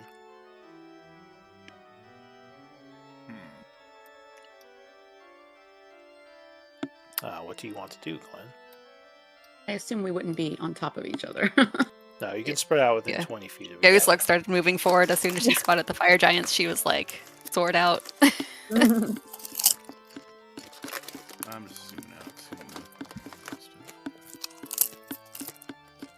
Yeah, it's a big map. Yeah, it is pretty big.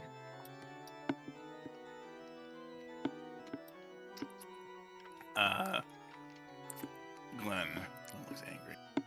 He doesn't like druids, but tree people, even the druid ones, they're okay. You know, never had a problem with tree people. And to see them killed like this, especially after all the effort and work he had to do, he is fucking tired of this bullshit. Let him have it, Glenn. It is time. It is time. Glenn begins to play a angelic song on his lute, and on his lyre. He doesn't use the lyre as much because it has a certain type of heavenly sound. And this is what he needs, as the song he is playing and spell he is casting might be more familiar towards Estrella, actually, as he's casting a spell that bards are usually able to cast. He's casting a very powerful spell. He is going to cast... Druid magic, Glenn? not druid magic. It's like, not I said holy magic. He's going to cast Holy Star from the Star. Oh. Oops, I didn't make it. So it does a lot of stuff. Importantly, though, it gives me 3/4 cover. I don't even know this spell. Yeah, I've never heard of that. This is Oh, from this Heroes isn't of Druid. Faerû. Yeah, gotcha. Alright, so you are concentrating to maintain this. Yes. How do I... 19, is that an attack roll? Yes. Alright, so a bolt of energy is going to fly from this little moat that you created towards the giant. Kind of taking him by surprise. 19 will strike versus an AC of 18. Okay. 32 damage. Is it force or radiant? I will say force. Alright, so he is blasted much harder than he was expecting. Stumbles back, bleeding. And one of the guys in the back yells, it says, the foes of Surtur! Kill them! Disrupt his casting! Maybe Malin sent them here. Just to spite us. Malin. I'd imagine, or to... Yeah. Okay. Other than that, I think was casting a bonus action? Yes, it was a casting. It was a bonus action. So then I can do a cantrip, I guess. What's the range on Star Wisp? 60 feet. I kind of want to stay in the back here a little bit. Well,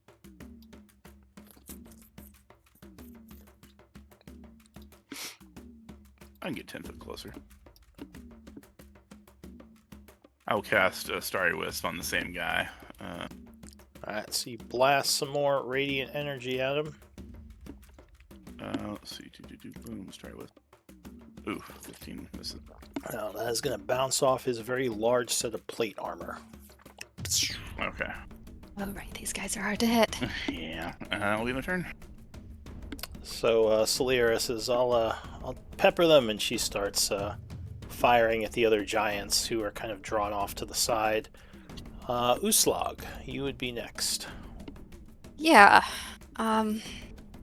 They're far away. But she is going to... I think what she's going to do... move forward. I was going to have her just fly and be there, but I think she's going to go her normal speed and throw her javelin for now. Just kind of getting up there in the mix. So, javelin. Probably not gonna hit. Oh, she's gonna rage as bonus action. Yeah. Make sure you mark yourself as concentrating, Glenn.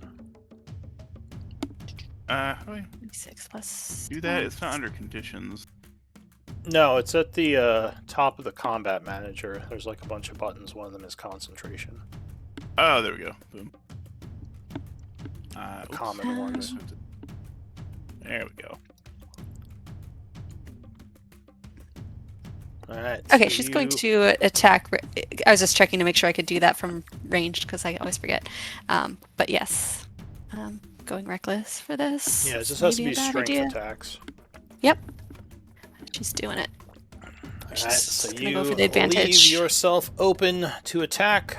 28 Yep. is going to strike. Okay. He takes a javelin Divine to the Fury. side. And actually, I'm gonna. I get to interpret the old sheet rolls. This is Oh. always fun. Yeah, sorry. I probably should at this point switch to the new No, you're sheets. fine.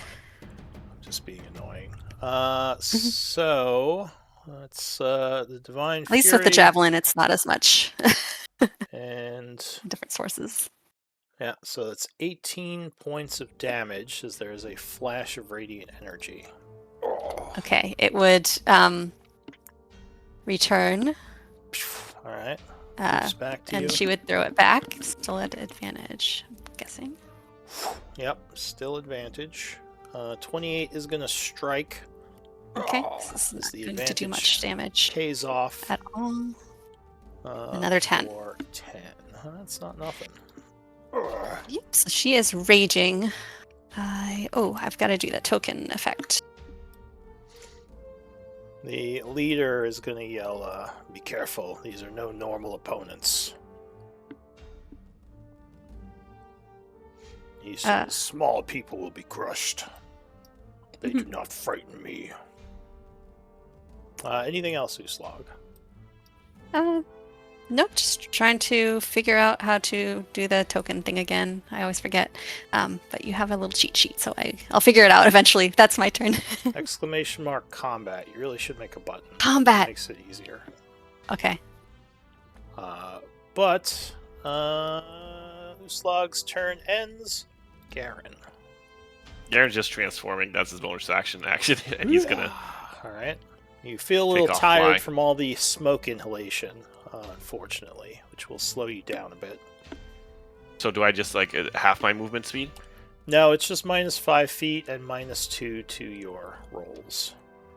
Okay, so minus 5 feet. Okay, so yeah, I run up to him, but that's all I can do. Alright, so you rush forward. He's getting ready to attack you. But first, the fire giant Duke goes. He's going to step forward. Loud footsteps as he does. Luckily his armor is slowing him down a bit. And let me remind myself what he can do.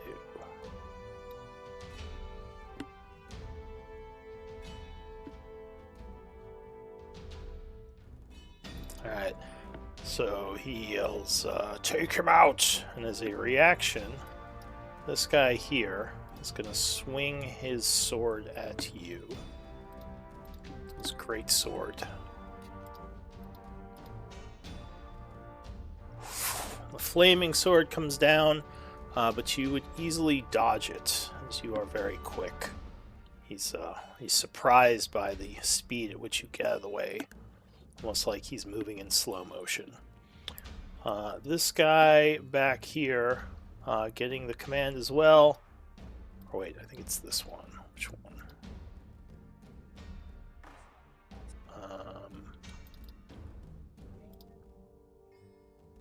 Yeah, so she is gonna throw her hammer as a reaction. Which luckily will miss you. And that is one of his things. So he moved 30, he gave the commands. He is going to hurl a hammer as well. Oh, that is a crit. So I believe that is going to strike Garen. Alright. Let's go for it. 21 10. That is going to be 55 bludgeoning. Okay, let's do the math here. Okay. Got the 10 HP, remember? So Yeah. you're kind of distracted by this guy as suddenly a hammer just comes in from off screen. You're like, uh-oh. But you are just a little too slow and it clips you. You know, that could have easily killed you with a direct hit. But luckily it just kind of clipped your shoulder a bit. It's still hurting. That's going to be it for the Duke. The Captain is going to move 30 feet this way. What can he do?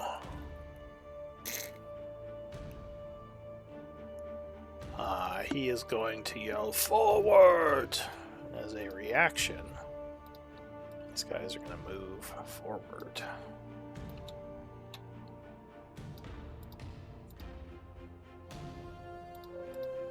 And he is going to hurl a hammer at Garen as well. Wait, does he have a... Yes, he does have a hammer. Guys, I'm in danger. Alright, so the hammer goes flying past you. Luckily, this time you saw it coming and easily just stepped out of the way. Slurp. I don't know what Slurp's gonna do, but he'll hang out. He'll Who's come a trying to little put closer. my giant in a yellow box? Mhm. Yeah, he'll move a little closer, but he's invisible, so that's all. Why is there a box on my giant? That's strange. Alright, so Slurp moves invisibly. Estrella. She's gonna shift into archer form Okay. and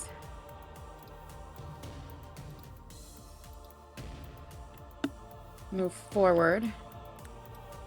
I assume that some of this is difficult terrain. So the Log. tree stump here is difficult terrain. Okay. If you want to run around it, you can. It's also cover. Oh, it's cover. Okay. Then It's like a I big will log. stay behind it, yeah, and try and shoot this guy. Alright, so you fire at that guy.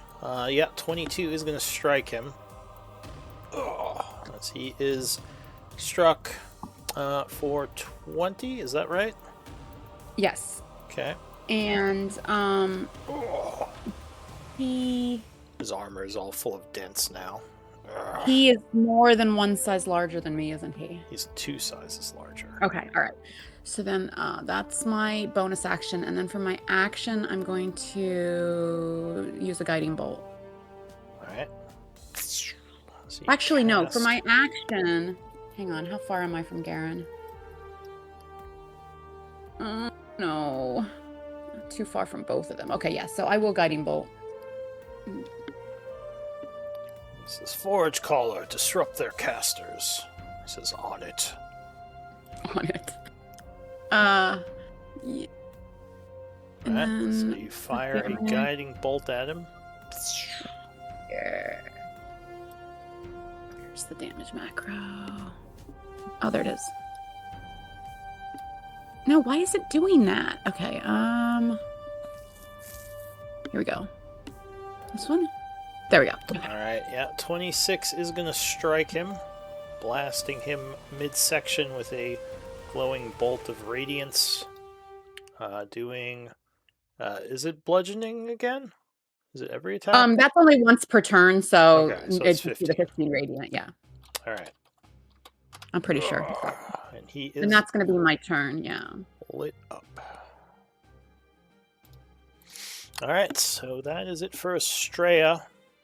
The Forge Caller is going to raise his hand up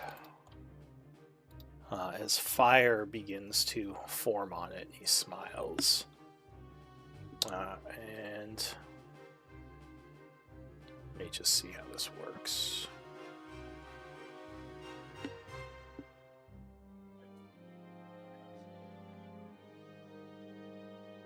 Okay, so actually he's going to move forward first, up behind his buddy here.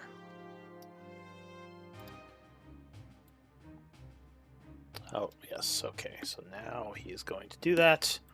And Estrella, you suddenly combust. I need a wisdom save. DC 16.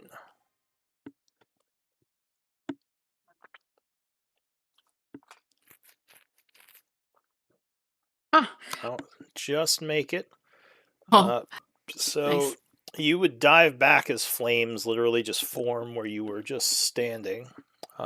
Getting out of the way, you would take 12 points of damage, quickly putting out the little bits of fire on you.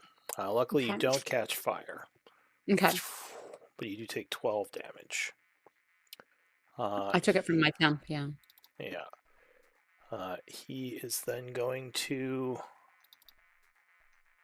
look over at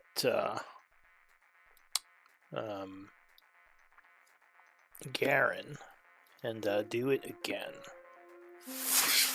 I need a wisdom save, Garen. DC 16. Remember, you have -2 from the exhaustion, unfortunately.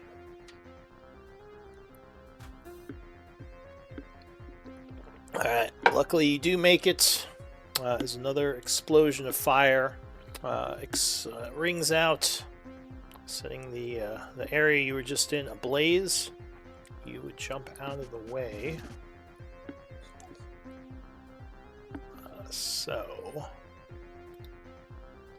You would take 13 fire damage, unless you have... Oh wait, this is a wisdom save, so that wouldn't... I guess it isn't jumping out of the way. I guess it's more like you... kind of like... what's it called? Those things that target wisdom. So it's more just you are defending yourself against the magic. So you would take 13 fire. By the way, you're muted if you're talking. And you do not catch a Oh, wow. blaze. My bad. I've been muted. Oops. Alright, Yes. so that is it for him. The Duke says, no, the one behind. The fire giant goes. He is going to roar angrily, stepping over Garen to here. And he is going to attempt to swing. Actually, you know what? He's going to do instead. Because, Garen, do you look strong? No. But you're very quick. Yeah, he sees the advantage. He's going to go for Uslog. He doesn't know much about what your abilities are. Yeah, she's like, come at me. She's scared and Come Come on, on, danger a bro. little bit. Alright, so with advantage, 30 is going to hit you. Jeez. Yep. Jeez. That's going to do 24 slashing and 8 fire. Okay, so it's 12 and 20 total. Okay, second swing. Oh, crit. Jeez. Wow. What's this with this guy? Unfortunately, the lucky dice today. The advantage gave it to him that time. Well, that's part of reckless. Yeah. So 39 slashing and 28 fire.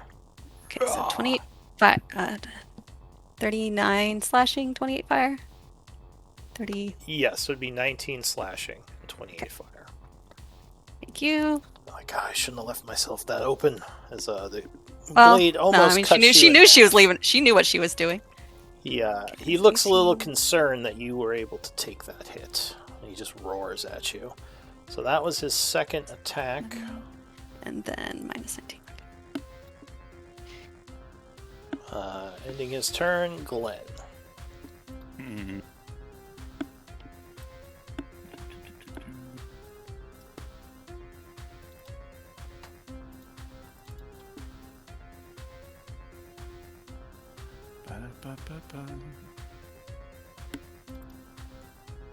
Oh, and sorry, as a bonus action, he did something where the Duke's blades are now blazing even hotter. Jeez. I forgot about his bonus action. I don't think the Fire Giant has a bonus action. No. So he lit up this guy's sword, basically. For my bonus action, I am going to shoot another mote from my Holy Star of Mistra, the star that's floating over my head. I simply just point towards the Fire Giant. Okay. And I just say, decimate. I'm going to use Inspiration. This guy's got high armor. I'll make sure this hits, so... +2, alright. Yeah. Oh, crit. Ooh. Very nice. Certainly do hit. Boom! So he takes 45, looking very Shit. wounded as it just blasts right through his armor. He coughs up blood. Ugh. Alright, anything else? Bonus action. My action, since that wasn't actually a spell, 20-foot radius. Let's see.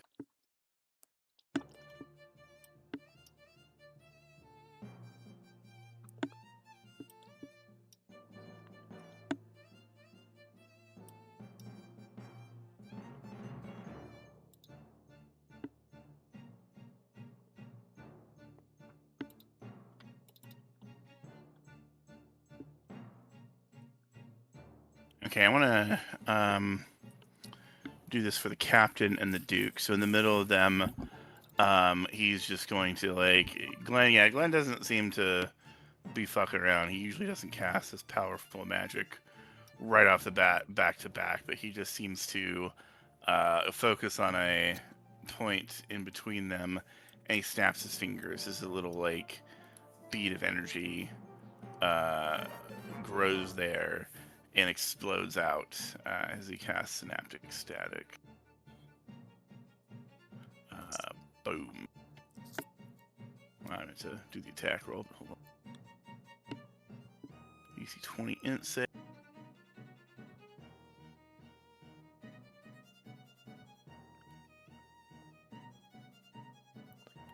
God damn it, I wanted to do the attack.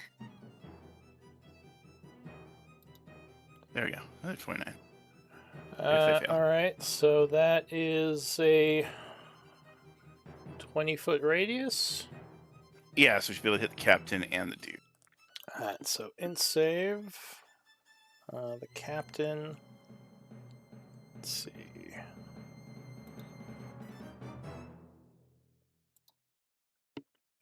Int.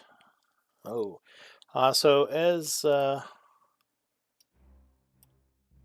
with a +0, This guy almost actually makes it, but still fails. Oh my god. So he takes 29 psychic. And he is affected by the synaptic. Do we have a synaptic static spell marker? We don't, so let me make one real quick.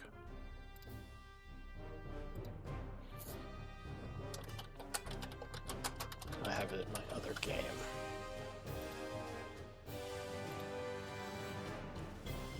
Let's see.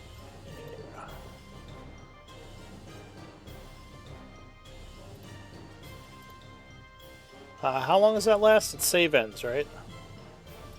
Yeah, they get a save at the end of their turn, or a minute. Okay. So he is affected by that. That's what I wanted. I wanted the muddle effect, so they... Alright, you just have to remind me to muddle him. So you have to pay attention. Check. Yeah. The other guy, let's see, the Duke, he's going to make his save. So, with a +1, he is going to fail.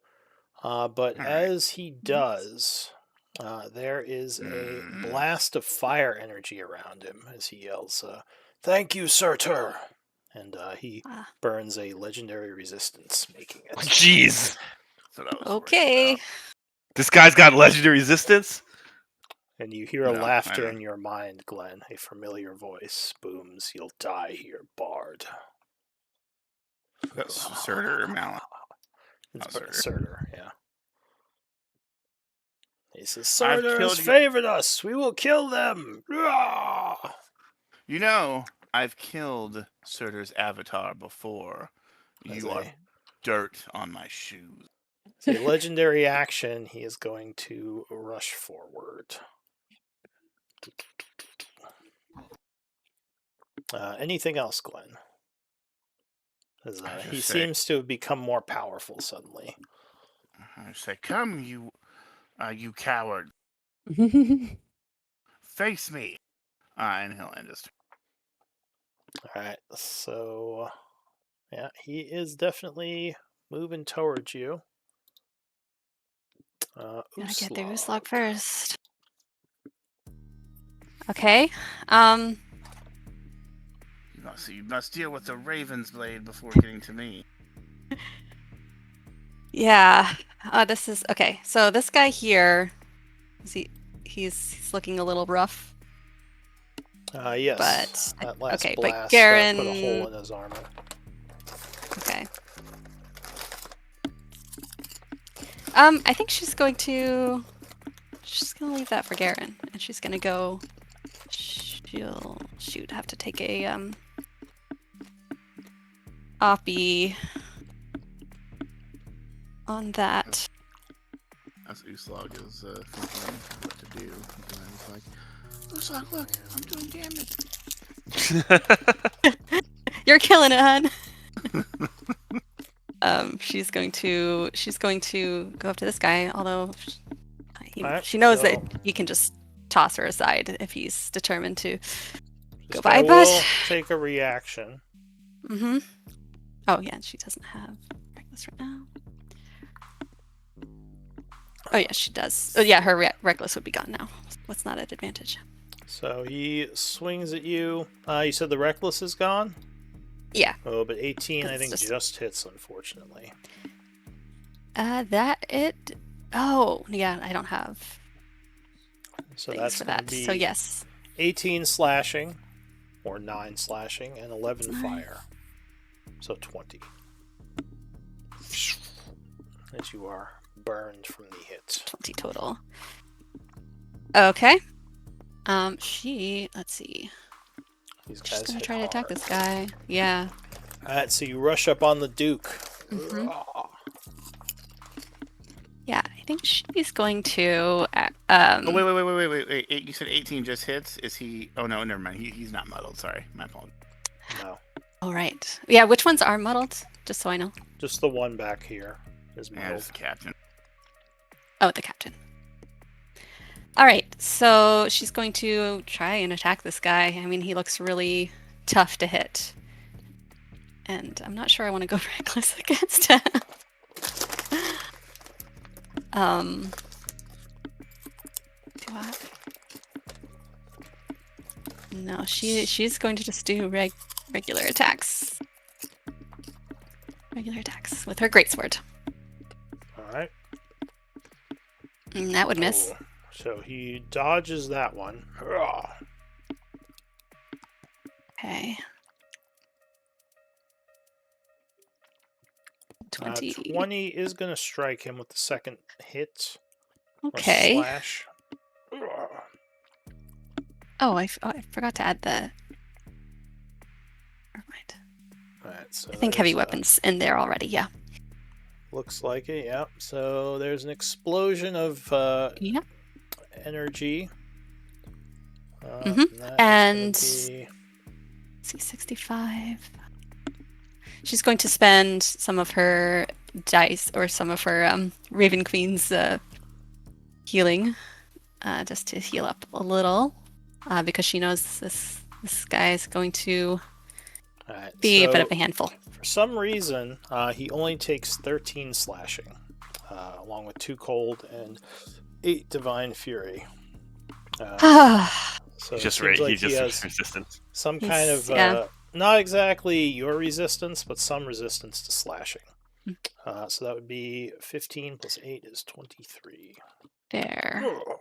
Okay, and I'm gonna roll 3d12 for healing. So there we go. All right, so you feel a bit better. Is that it for you? Yep, action, bonus action, and she's just staring up at this guy, hoping that he focuses on her. All right, so he is going to yell, "To me!" As a legendary, the fire giant captain is going to start rushing towards him as a reaction. So he moves to here, ends his turn. Well, ends Uslog's turn. Garen, you're up. I'm going to punch this guy. That's almost down. All right, so you have advantage, luckily. Thank God. 31 will strike him. Oh, he stumbles back. Awful roll. You gotta be kidding me. Oh, no. There's a clang as he punches armor. Yeah. Okay, I'm gonna burn a key point. Flurry blows.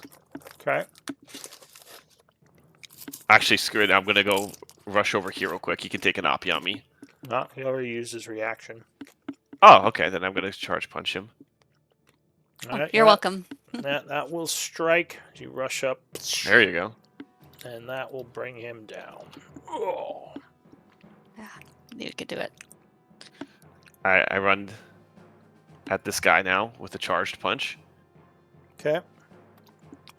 Oh, this guy, I don't think he actually used his reaction yet. Okay. 22 is going to strike him. Or 20, I should say. 23 damage. I'm not gonna. I don't feel like oppieing him right now. I'm just gonna do a regular punch. So close to a crit. 31, yeah, that lands another punch. So close. Okay, and I might as well just charged it. Okay, that's my turn. All right, so that is it for Garen. The Duke. Well, actually, sorry. At the end of your turn, he is going to use a legendary.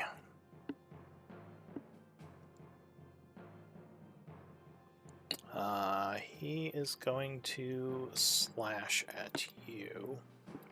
Actually, he's going to slash at Uslog using his legendary because she's much easier to hit.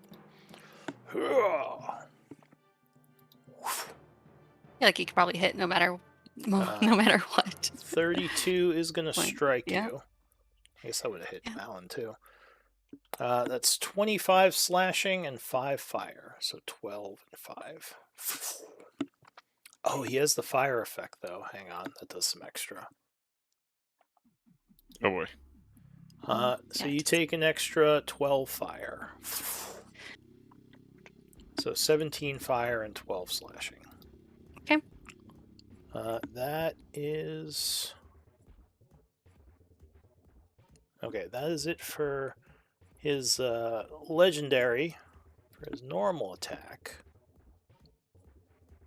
he is going to say, Sir Tur empowers me. You stand no chance. And he is going to swing on you with his greatsword. Oh, you dodged the first one. That's a rare thing.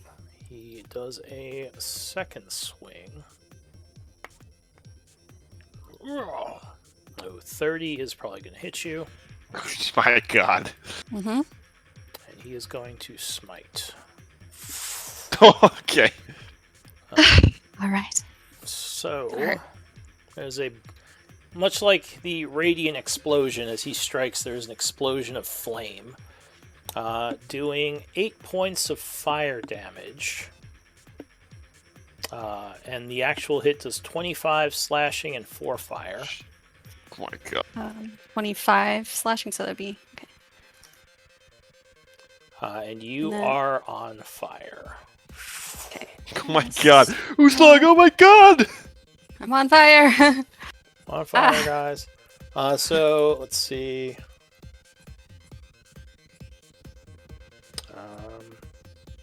You have to... Oh, no, never mind. You get to make a wisdom save for this. DC 21. For the fire? Yes. Okay. You're immune to fear, right? Yes. Okay. So there is a fear effect, but you're immune to that. Alright, so you would fail the wisdom save. So yes, you do catch fire. At the end of each of your turns, you are burned for fire damage. Okay. So that was Is it like magical divine fire that I feel like I won't be able to stop, drop, and roll? You think you can stop, drop, and roll. You think the effect that created the fire was magical, but the actual fire on you can be put out. It would take your action, though. Right, okay. Alright, so that is it for that. And now let me check his bonuses. Oh, that was his bonus, the smite. Okay.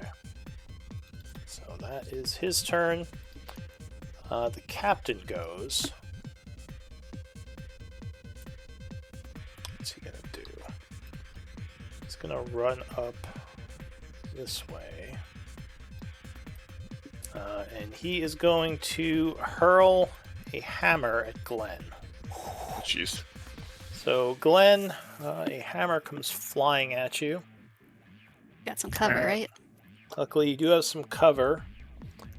So that is going to miss, thanks to the cover. Kind of smashes into the fallen tree, sending shards of wood everywhere. He's going to throw a second one. Another hammer. Ooh, 28, I think, is going to hit you. Where's my AC on this damn thing? It's 24 according to this. Nope, I have 3/4 cover because of Mistress Star, so that brings it up. That gives me +5 AC. It's 29. So it'll come, and the floating mote of holy light comes and just like knocks the hammer away. Nice. Oh, that is really good. Alright. That's why it's an 8th level spell. So that is it for him. Slurp. I told y'all I had a surprise up my sleeves.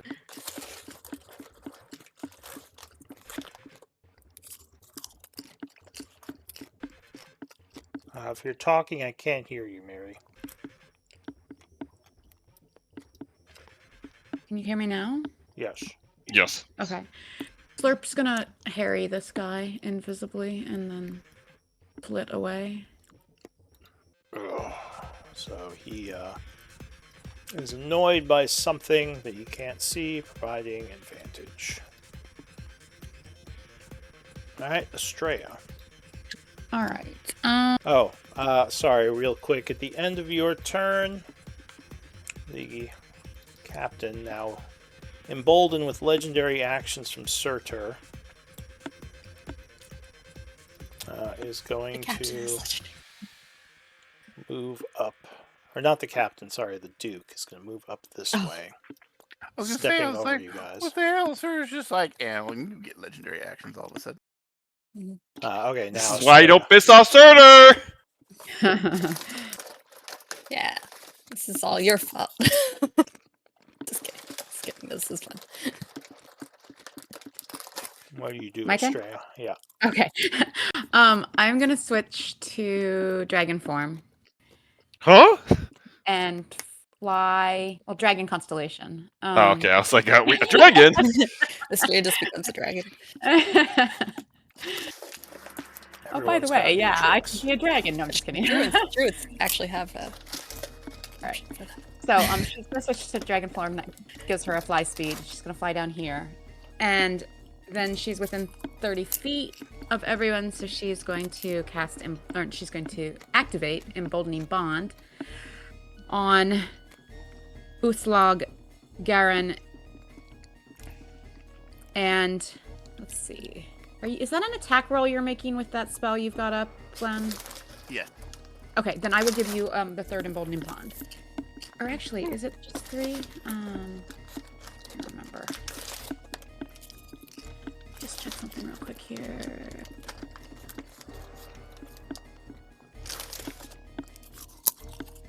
Oh, it's 5. Okay, so we all have Emboldening Bond. I get it too. Nice. Except I'm out of reach of slurp, so I can't There give it is to him, an emboldening bond in the combat manager under class. Okay. And then I will, for my bonus action... What will I do for my bonus action? Because I can't do the archer form because I changed at the beginning of the turn. Yeah, I don't have a bonus action. That's my turn. Alright, remember to mark your altitude. Oh, I was just flying enough to not have difficult terrain. She's not really like up. So yeah, you just be like 5 feet. Just hovering, yeah. At the end of your turn, the fire giant Duke says, "If only we could fight one-on-one." As he swings at Uslog. It's like, what? He yells, "1-on-1, 1v1, bro," as he swings. But natural 1. More of a team player. There's a bunch of dirt that flies as he just whiffs completely. That is it for Estrella. The Forge Caller goes.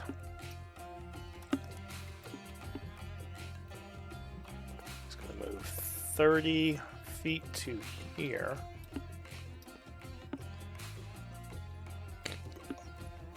And let me see something. Out to here then. And Glenn, I need a wisdom save. As you hear sparks around you. Is this an ability or a spell? This is an ability. Okay. The flames of Surtur take you, he yells. As you begin to combust. Okay, let me... Raises his scepter, which sparks. And the flames appear all around you. Come on, character sheet. Like, oh geez, as you try to defend yourself using your wisdom. Oh shit, I don't have good wisdom.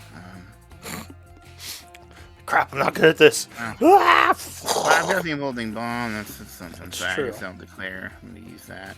Okay.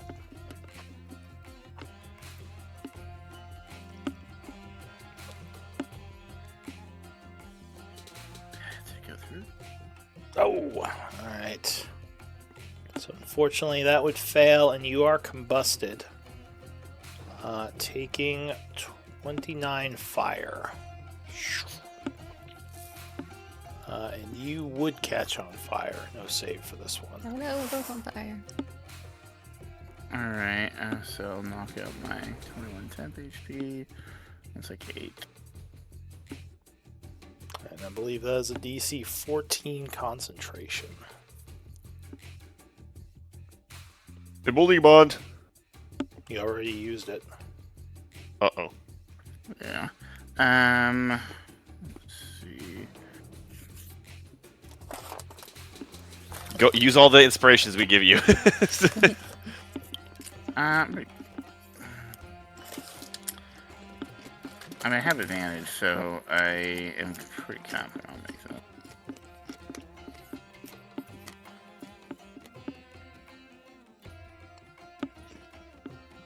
Just waiting for it to come through.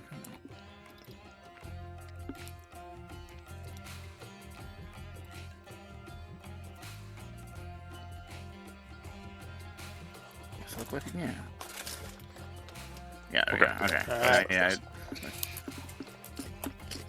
Did you take your damage? It still shows you at full. No, not yet. Okay.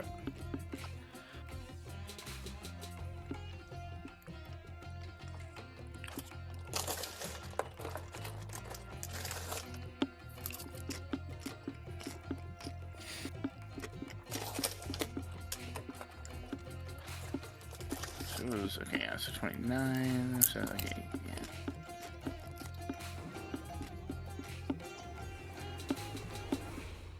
Boom.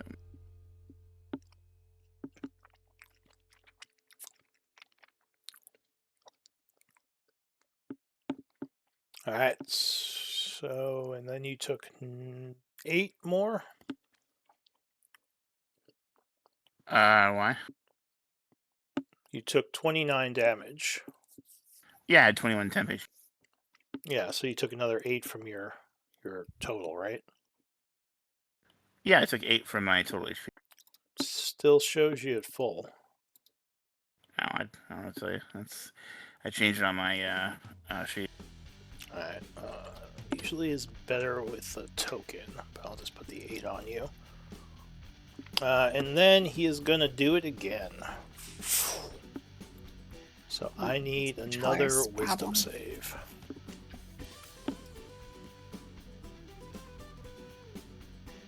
That's annoying. Okay. As he raises he his just rolled it. scepter, and there is another flash of flame.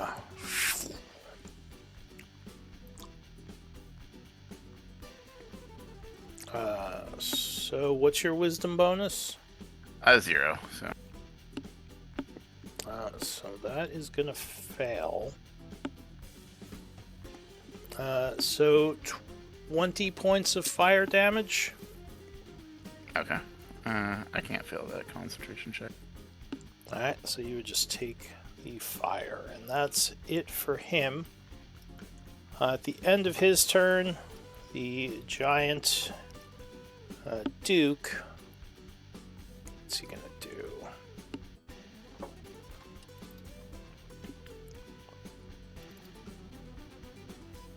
I think he's just gonna swing. So he swings at.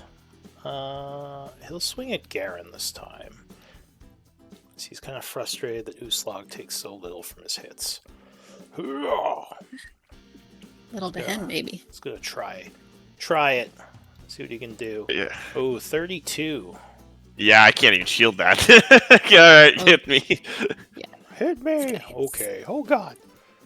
So 27 slashing and 5 fire. As he catches you off guard with a swing that is much quicker than it should have been. Surtur's empowering seems to be helping these guys out. Alright, the fire Guys, I don't feel giant so good. is still down. But he is not dead yet. Glenn. Alright.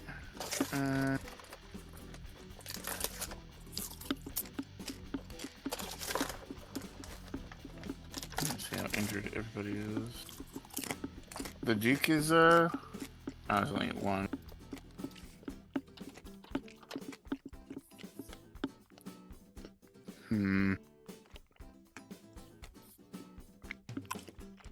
For some reason, it's not recording your damage on your token, so I'm just going to damage you. That's fine. I'm deciding Sure, you don't take them for that. deciding whether to aim at the Duke or the Forge Collar.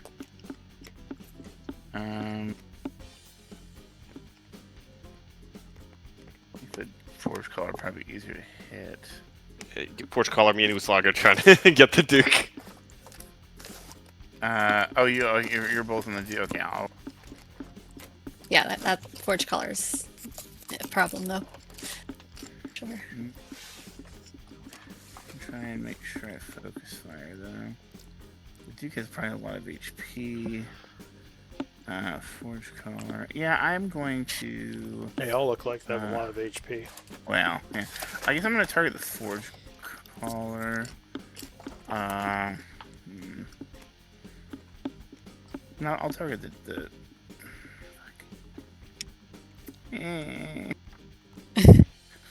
I'll target the Duke. Alright, so you blast a shot down at the Duke. I'm going to use Emboldening Bonds. Make sure I can try and hit. Yeah. And, where is it? Holy Star Mystery.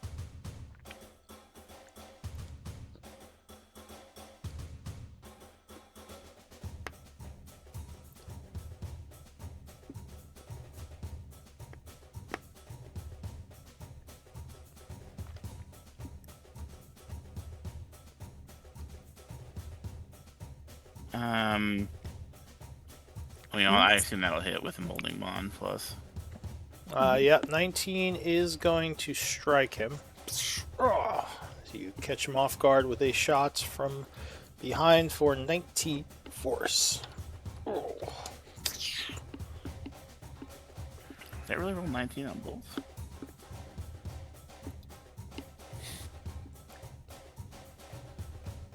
Alright, anything else? Well, I'm just saying, is that correct? Did I roll 19 on the hit and damage? It says force or radiant 19. Okay. Where did you roll the attack? Right. Well, that's what I was saying. I thought the attack. Did you roll damage instead of attack? You may have rolled damage instead of attack. I mean, I hit the attack, but I thought that's what I said. Yeah, you rolled 4d10. Okay, so you have to roll an attack roll, not a... Well, isn't the big 19 on the right the attack roll? Or? No, if you... that's the damage roll. If you rolled an attack, there'd be a button that says damage that you can click to do damage. Alright, so he did not take 19. Well, he might. But, yeah, so you have to roll the attack for it. Because if you look at the details, it says it's a 4d10 roll. Oh.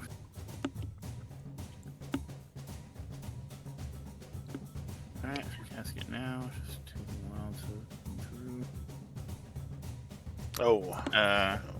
14 so Emboldening Bond. Emboldening Bond, yep. D4. Might make it. Oh, that is going to fall short, unfortunately. So it deflects off of his massive armor. Just barely missing him. God damn it. I'm going to use Psychic Lance on the Forge Collar. Alright, so you hurl a Psychic Lance at this one.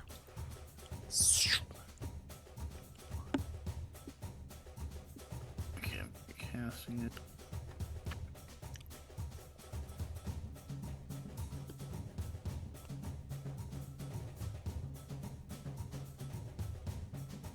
So that is a Wisdom save. Oh wait, I didn't. That's not what I meant to cast. It's intelligent. I accidentally cast Distant Whispers. I don't know why I did that. You're confusing my script. It's like putting down all these powers you're using. It's like Distant Whispers. Alright, Psychic Lance goes flying at him. Can't really dodge it because it affects his mind directly, so int save.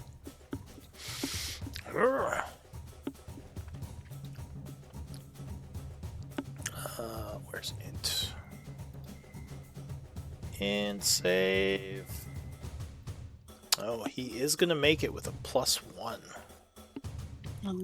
So no incapacitate. Very lucky roll. He would take half damage, though. 23.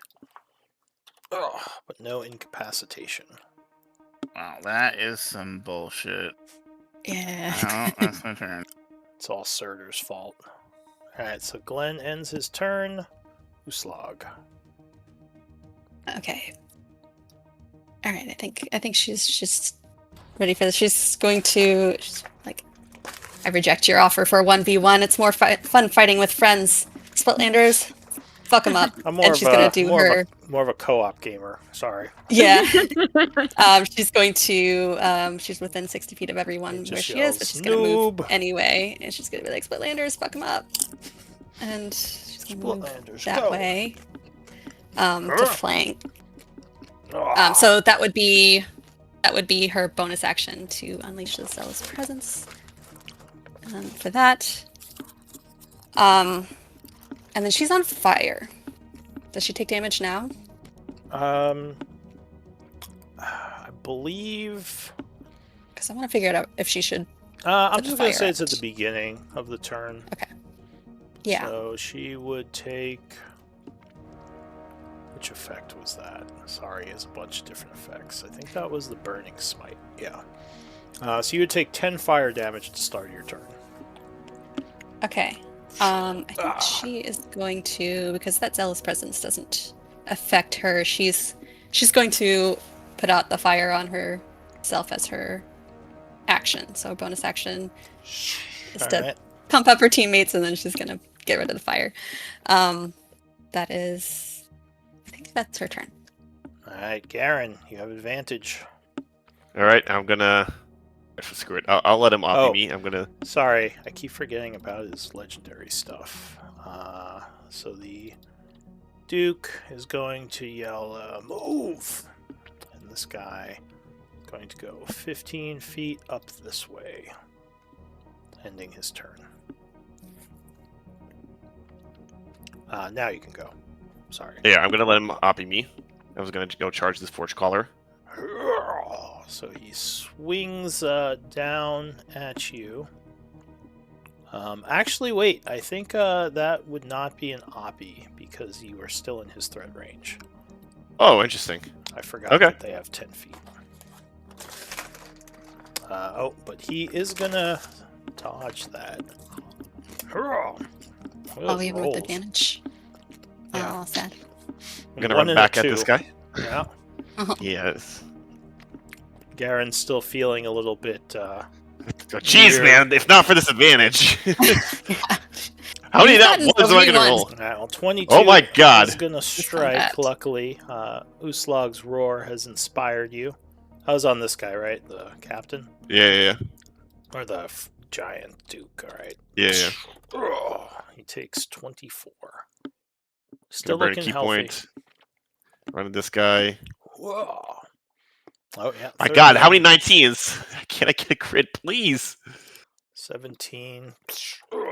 He stumbles back as you catch him off guard with a hit. Run at this guy. I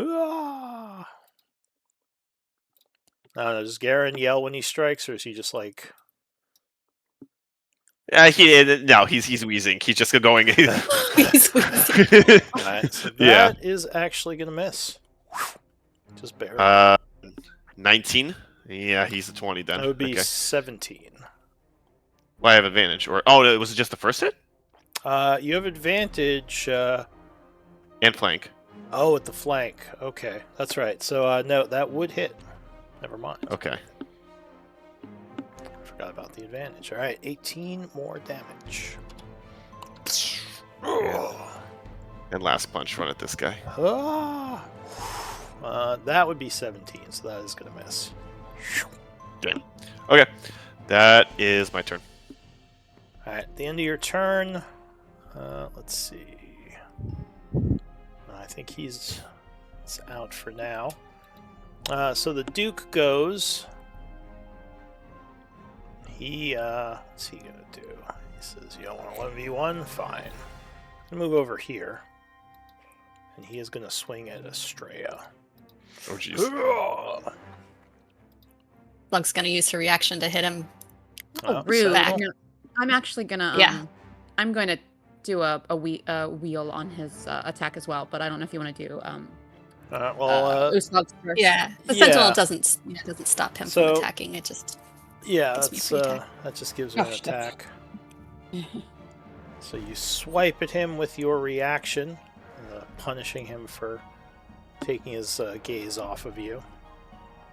I can use the emboldening bond on a reaction, right? Yes.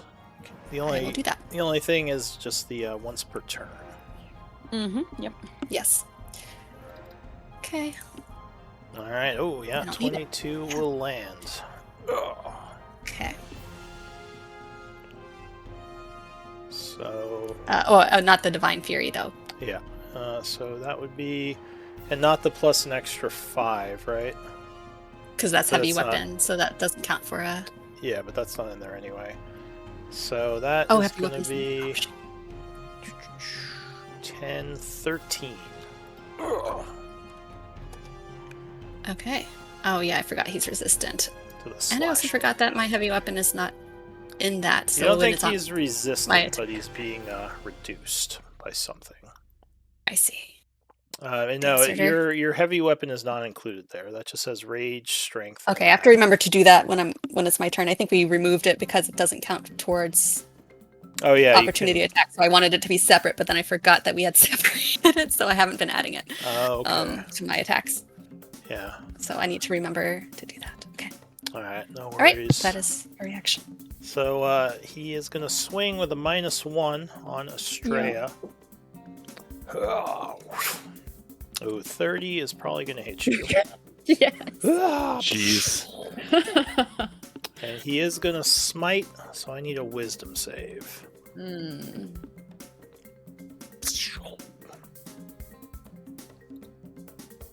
I'm going to use emboldening bond. Okay. DC is 21. No. No, you can't make it even with the 4. So that is going to fail. So 31 slashing, 15 fire. So 40. Oh, you do have. Oh, yeah. Sorry. 46, and you are caught. Oh, yeah, she did have advantage, but she Yeah, just it's rolled really delayed. 30, so Delayed. 38. Yeah. Mine- 38. bad.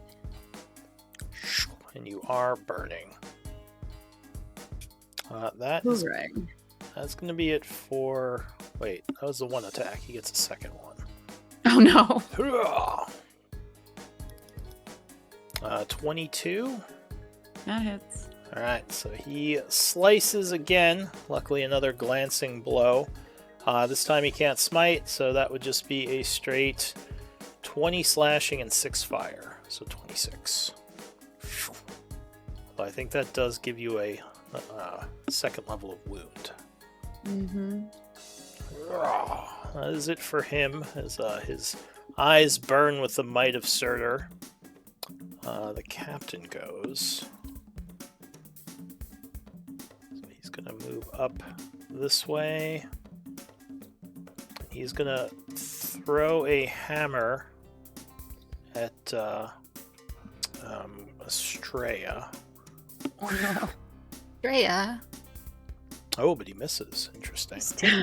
Okay. Second A lot of heat this throw. round. Misses by 1. 17 versus AC. Alright, so he throws his 2 hammers, and actually I should be putting those on the ground. Because he only has so many. Where is it? Dropped weapon. Hmm. So that was 2 at Estrella and 2 at Glenn. Alright. That is possibly the end of his turn.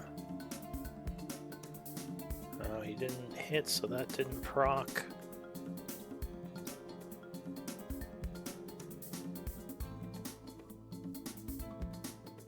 Oh, right.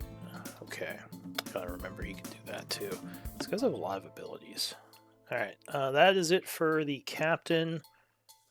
Slurp. Slurp is gonna go running at the one that's threatening Estrella and give him a wet willy. Ah! Oh, He is That's all. is now providing advantage for the time being. He says, "What keeps doing that?" Oh, that's the first time he's gotten it, yeah. Yeah, but he saw this guy have that happen too. Oh, gotcha. All right, so at the end of Slurp's turn, he is going to swing at you again with his legendary. 18, I think, just hits you. Oh, if only I hadn't given Glenn my shield. Oh. Wah wah. Have it. Glenn's like, this is a nice shield. So It really is. 27 slashing and 8 fire. Oof. So 35. And Estrella's looking very wounded at this point. Now it is your turn, Estrella. What do you do? Uh-oh. Oh gosh. All right. That. Beginning of my turn, I'm gonna switch to Chalice form. Okay. Then I'm going to action disengage. And run away. All right. Not a melee droid. Honestly, they're probably just gonna come smack me anyway, but okay, so. Well, you can fly, right? No, because I switched to Chalice. Oh, okay. I have to do it at the beginning of my turn for it to be free, so. Gotcha. So I don't get to move or anything else. I think I can get to here. And then I will yeah, let me just take the fly mark off of me. I will bonus action Why can you only get to there? because of difficult terrain. Well, the log is the only difficult terrain. Okay, so then I guess it'd be. So you're at 15 feet of movement right now. Or is that 20? Oh, I am. Okay. Oh, think it's it's 20. 20. Okay, 20 feet. All right, so I can get to the other side then, like 20. Yeah, I mean, technically, you One can just... square of difficult. Yeah, you can just hop over that little bit there. Okay. Oh, in that case, then yeah, if I can hop it, then well, no, because her strength is her strength is only 8. So, oh, I guess that lets her hop a 5 foot, doesn't it? Yeah. Okay. Exactly. So she could yeah. go her full 30. Okay. All right. Anyway, bonus action. I will do a This healing little old word. lady, like, yeah, jumping over a little rock there. I will do a healing word on myself. Solaris says, that grandma can move. The sprightly Yeah. old lady. Yeah, she's a I'm gonna sprightly upcast old this. lady. Yeah. All right. And then for my chalice form, where is that?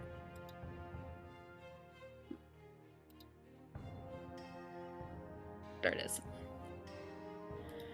All right, so I get 26. That's my Okay. turn. As at the end of your turn, the Duke yells, after her! And this guy will use his Jeez. reaction to move. Oh, and that one no longer is offering advantage because it was only for that round, I believe. All right. Yeah. Okay, so he moves 15 feet forward and ends his turn. The Forge Caller. What's he going to do? He's got a Garen next to him. Or actually, we might want to stop here because I just realized it is about that time. So why don't we But do... can we finish it? Can Huh? we finish his turn? Finish his turn, then we can start the turn order next time. All right, If sure, he's we the can- last one of the Top of the cycle. round. Yeah. All right, we can finish the round. That's fine. What is he going to do? I think he is going to move over this way. And he is going to begin to chant, casting a spell. Oh. Never mind. Let's do it next week. Whoops. Me and my big Yeah, mouth. Where is wait? Who's casting? Fade out. Who's casting and how far from me? This guy is casting. Okay, he's too far away, I think. And Yeah. he is going to create a wall of fire. Hmm. All right. All right. Wall of fire. I don't think any of us have counterspell anyway, right? Oh, I was just gonna use Cosmic Omen on him, but I'm not close enough. Oh, Let me okay. see, how big can he make this? 60 feet long. All right. So.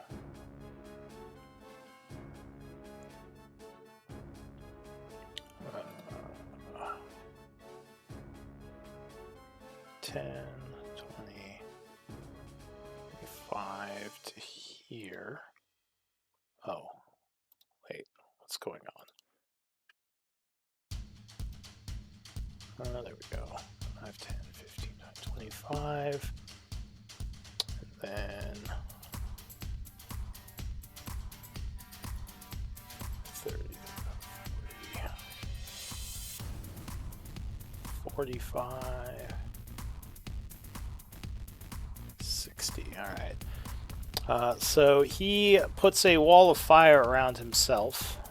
The flames are going inward. Oh, you know what? I would need I think it's a dex save, right? Dex save from Garen. Is it All right, I'm kind going to do a of pops up where you're emboldening. standing? Emboldening Bond. What's the DC on this? That's a good question. The DC is 18. Emboldening Bond, D4, 10. Surely I can get above a 4, guys. I believe in you. All right, There we so luckily you do dodge out of the way. Do you have evasion? Yeah. All right, so you completely just like pirouette around this thing as it forms. And the fire giant is concentrating on it. So that is his action. He is going to... your vision would be obscured right now, Garen. So unless you have like... Do you have a way of seeing through a flame wall? Because it technically No. would block sight. Okay. No, I only have dark vision. So he's going to move up this way. 5, 10, 15. He just walks right through the wall as if it's nothing. That is it for him. The fire giant is going to expire. Duke says, Okay. weakling. Good riddance. And it's going to be a new round, so let's do MVP votes.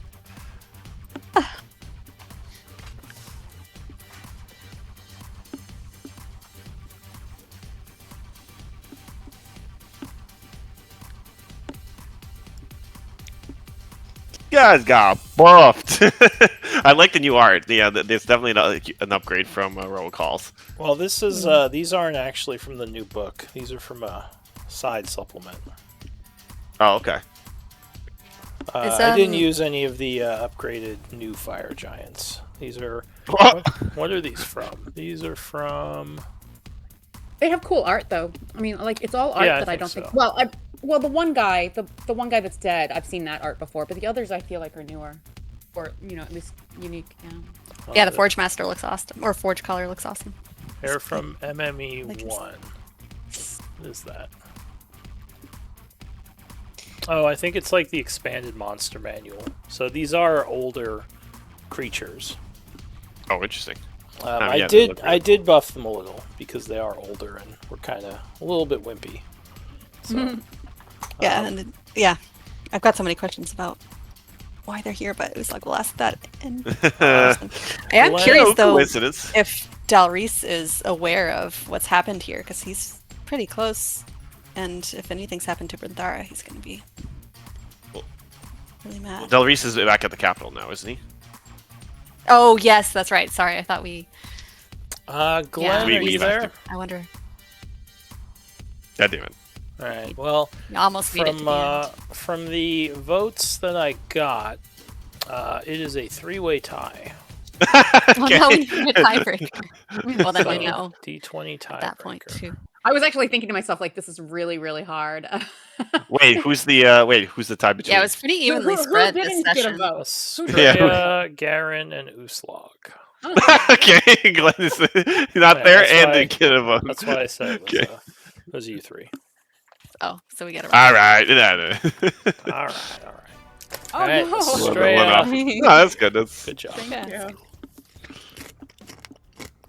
Dice are just not with Garen tonight. yeah. The dice absolutely A lot of screwed me. 13s too, which is very Absolutely screwed me. So many nat ones, so many 19s instead of crits, so Yeah, many and they fails. crit you twice. But I don't feel that bad because there have been battles where you just get like 4 crits in a row, so I want to hear it. You're just like, oh, crit again, crit again, crit again. That's like 200 I mean, yeah, damage. see, So- it is amplified Zip it. because I'm saying it's amplified because I don't like worse than that. I actually is because I'm like I usually don't take hits. Like a lot of times they have to Yeah. crit to hit me, so I'm like, why am I getting crit a lot? Well, because that's the only hits that actually you notice. That's the only ones. That's Yeah. what I'm trying to say. Well, and some of these guys can actually hit you without crits. Like Yes, the 32 is a Duke. 19. That's like it has to be a 19 though. I am crazy. Yeah, AC. But yeah, there's no way I can buff that. I have Yeah. a couple ideas, but there's no. Luckily, you're not fighting anything using saves that you're weak against. But anyway. Alright, so yeah, Estrella is MVP. Yeah, I'm going to be taking some notes if you guys want to hang out and chat. But otherwise, have a good weekend. Yep. Yeah, this was a good one. Started out with a lot of reflection. Ended with a combat. So. No, I knew like immediately Garen's answer, but I was like, Garen's not gonna willingly divulge this immediately. He's gonna, tiptoe his way around this as much as possible. Oh, the answer or the Yeah, the answer, yeah. the answer. Yeah, I kind of thought it because like Uslog said, like he's afraid of his own power because like he kind of holds back a lot.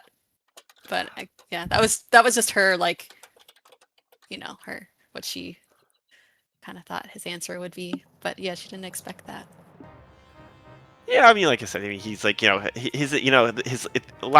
his experiences with people haven't been good, because obviously again even with Malin, like they were all fine. But first off, he has Malin, Hadrian, and Earthane as teammates. These guys, I mean, Malin was nice at the time, but everyone else, Hadrian and Earthane are, well, Hadrian's a psycho and Earthane is an asshole, so it wasn't. And that was Brenthara, by the way. That's what I thought. Okay, so she yeah. can shift into. Once she started humanoid talking, form? well, that's kind of strange because she doesn't seem like she's corrupted or a tree anymore. So Well, we you're know not she's sure. not corrupted. We cured her. Yeah, so you're not sure what's up with the human form. But we didn't know she could go back and forth between treant and I human form. mean, We thought that they'd both been transformed. Yeah. It would probably make sense if she was dealing with fire that she transformed. But yeah, when she mentioned we the just didn't know grove, that was an ability. you could probably put it together what was going on. Gotcha. If Okay. that was her, I mean. Well, hopefully we find what's his face. Yeah, I'm seeing a token over there that doesn't give me much hope, I wasn't sure either. Yeah. but it could just be a generic. Well, that's just a generic. Yeah, that looks like him. Oh no, there's two of them. No, okay, Yeah, that's no, not Right. mean, Amy. there's The other ones looking. look the same. Yeah. He So looks, maybe not. Yeah, they all look the same that I could see, but also some of them I can't see real well because of the fire, so I really wasn't sure. Yeah, he's probably Yeah. fine.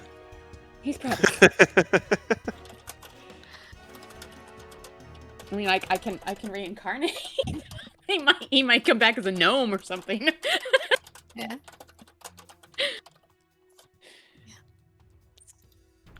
It's something. He'll be there. I don't know. Dow Reese might like kind of be into it. Like he has another chance. I know. Yeah, he definitely, Oh no, he definitely has a crush on your her. lover died. That's so sad. Well, yeah. That would not be very nice of Del Reese. That would be kind of awful. Oh, dick Yeah. move. Yeah, and I don't know. I think he cares for them both. It seems Yeah, like he- even though he they had is- like a little he bit of does history. care. It's So I don't think he would complicated. be. Yeah, It's complicated. Yeah. It's always complicated. So definitely a little bit of a past love triangle at the very least, but friendship there. Oh well. I am tired. I'm so glad it's my Friday. Yeah. Happy weekend and holiday to everyone.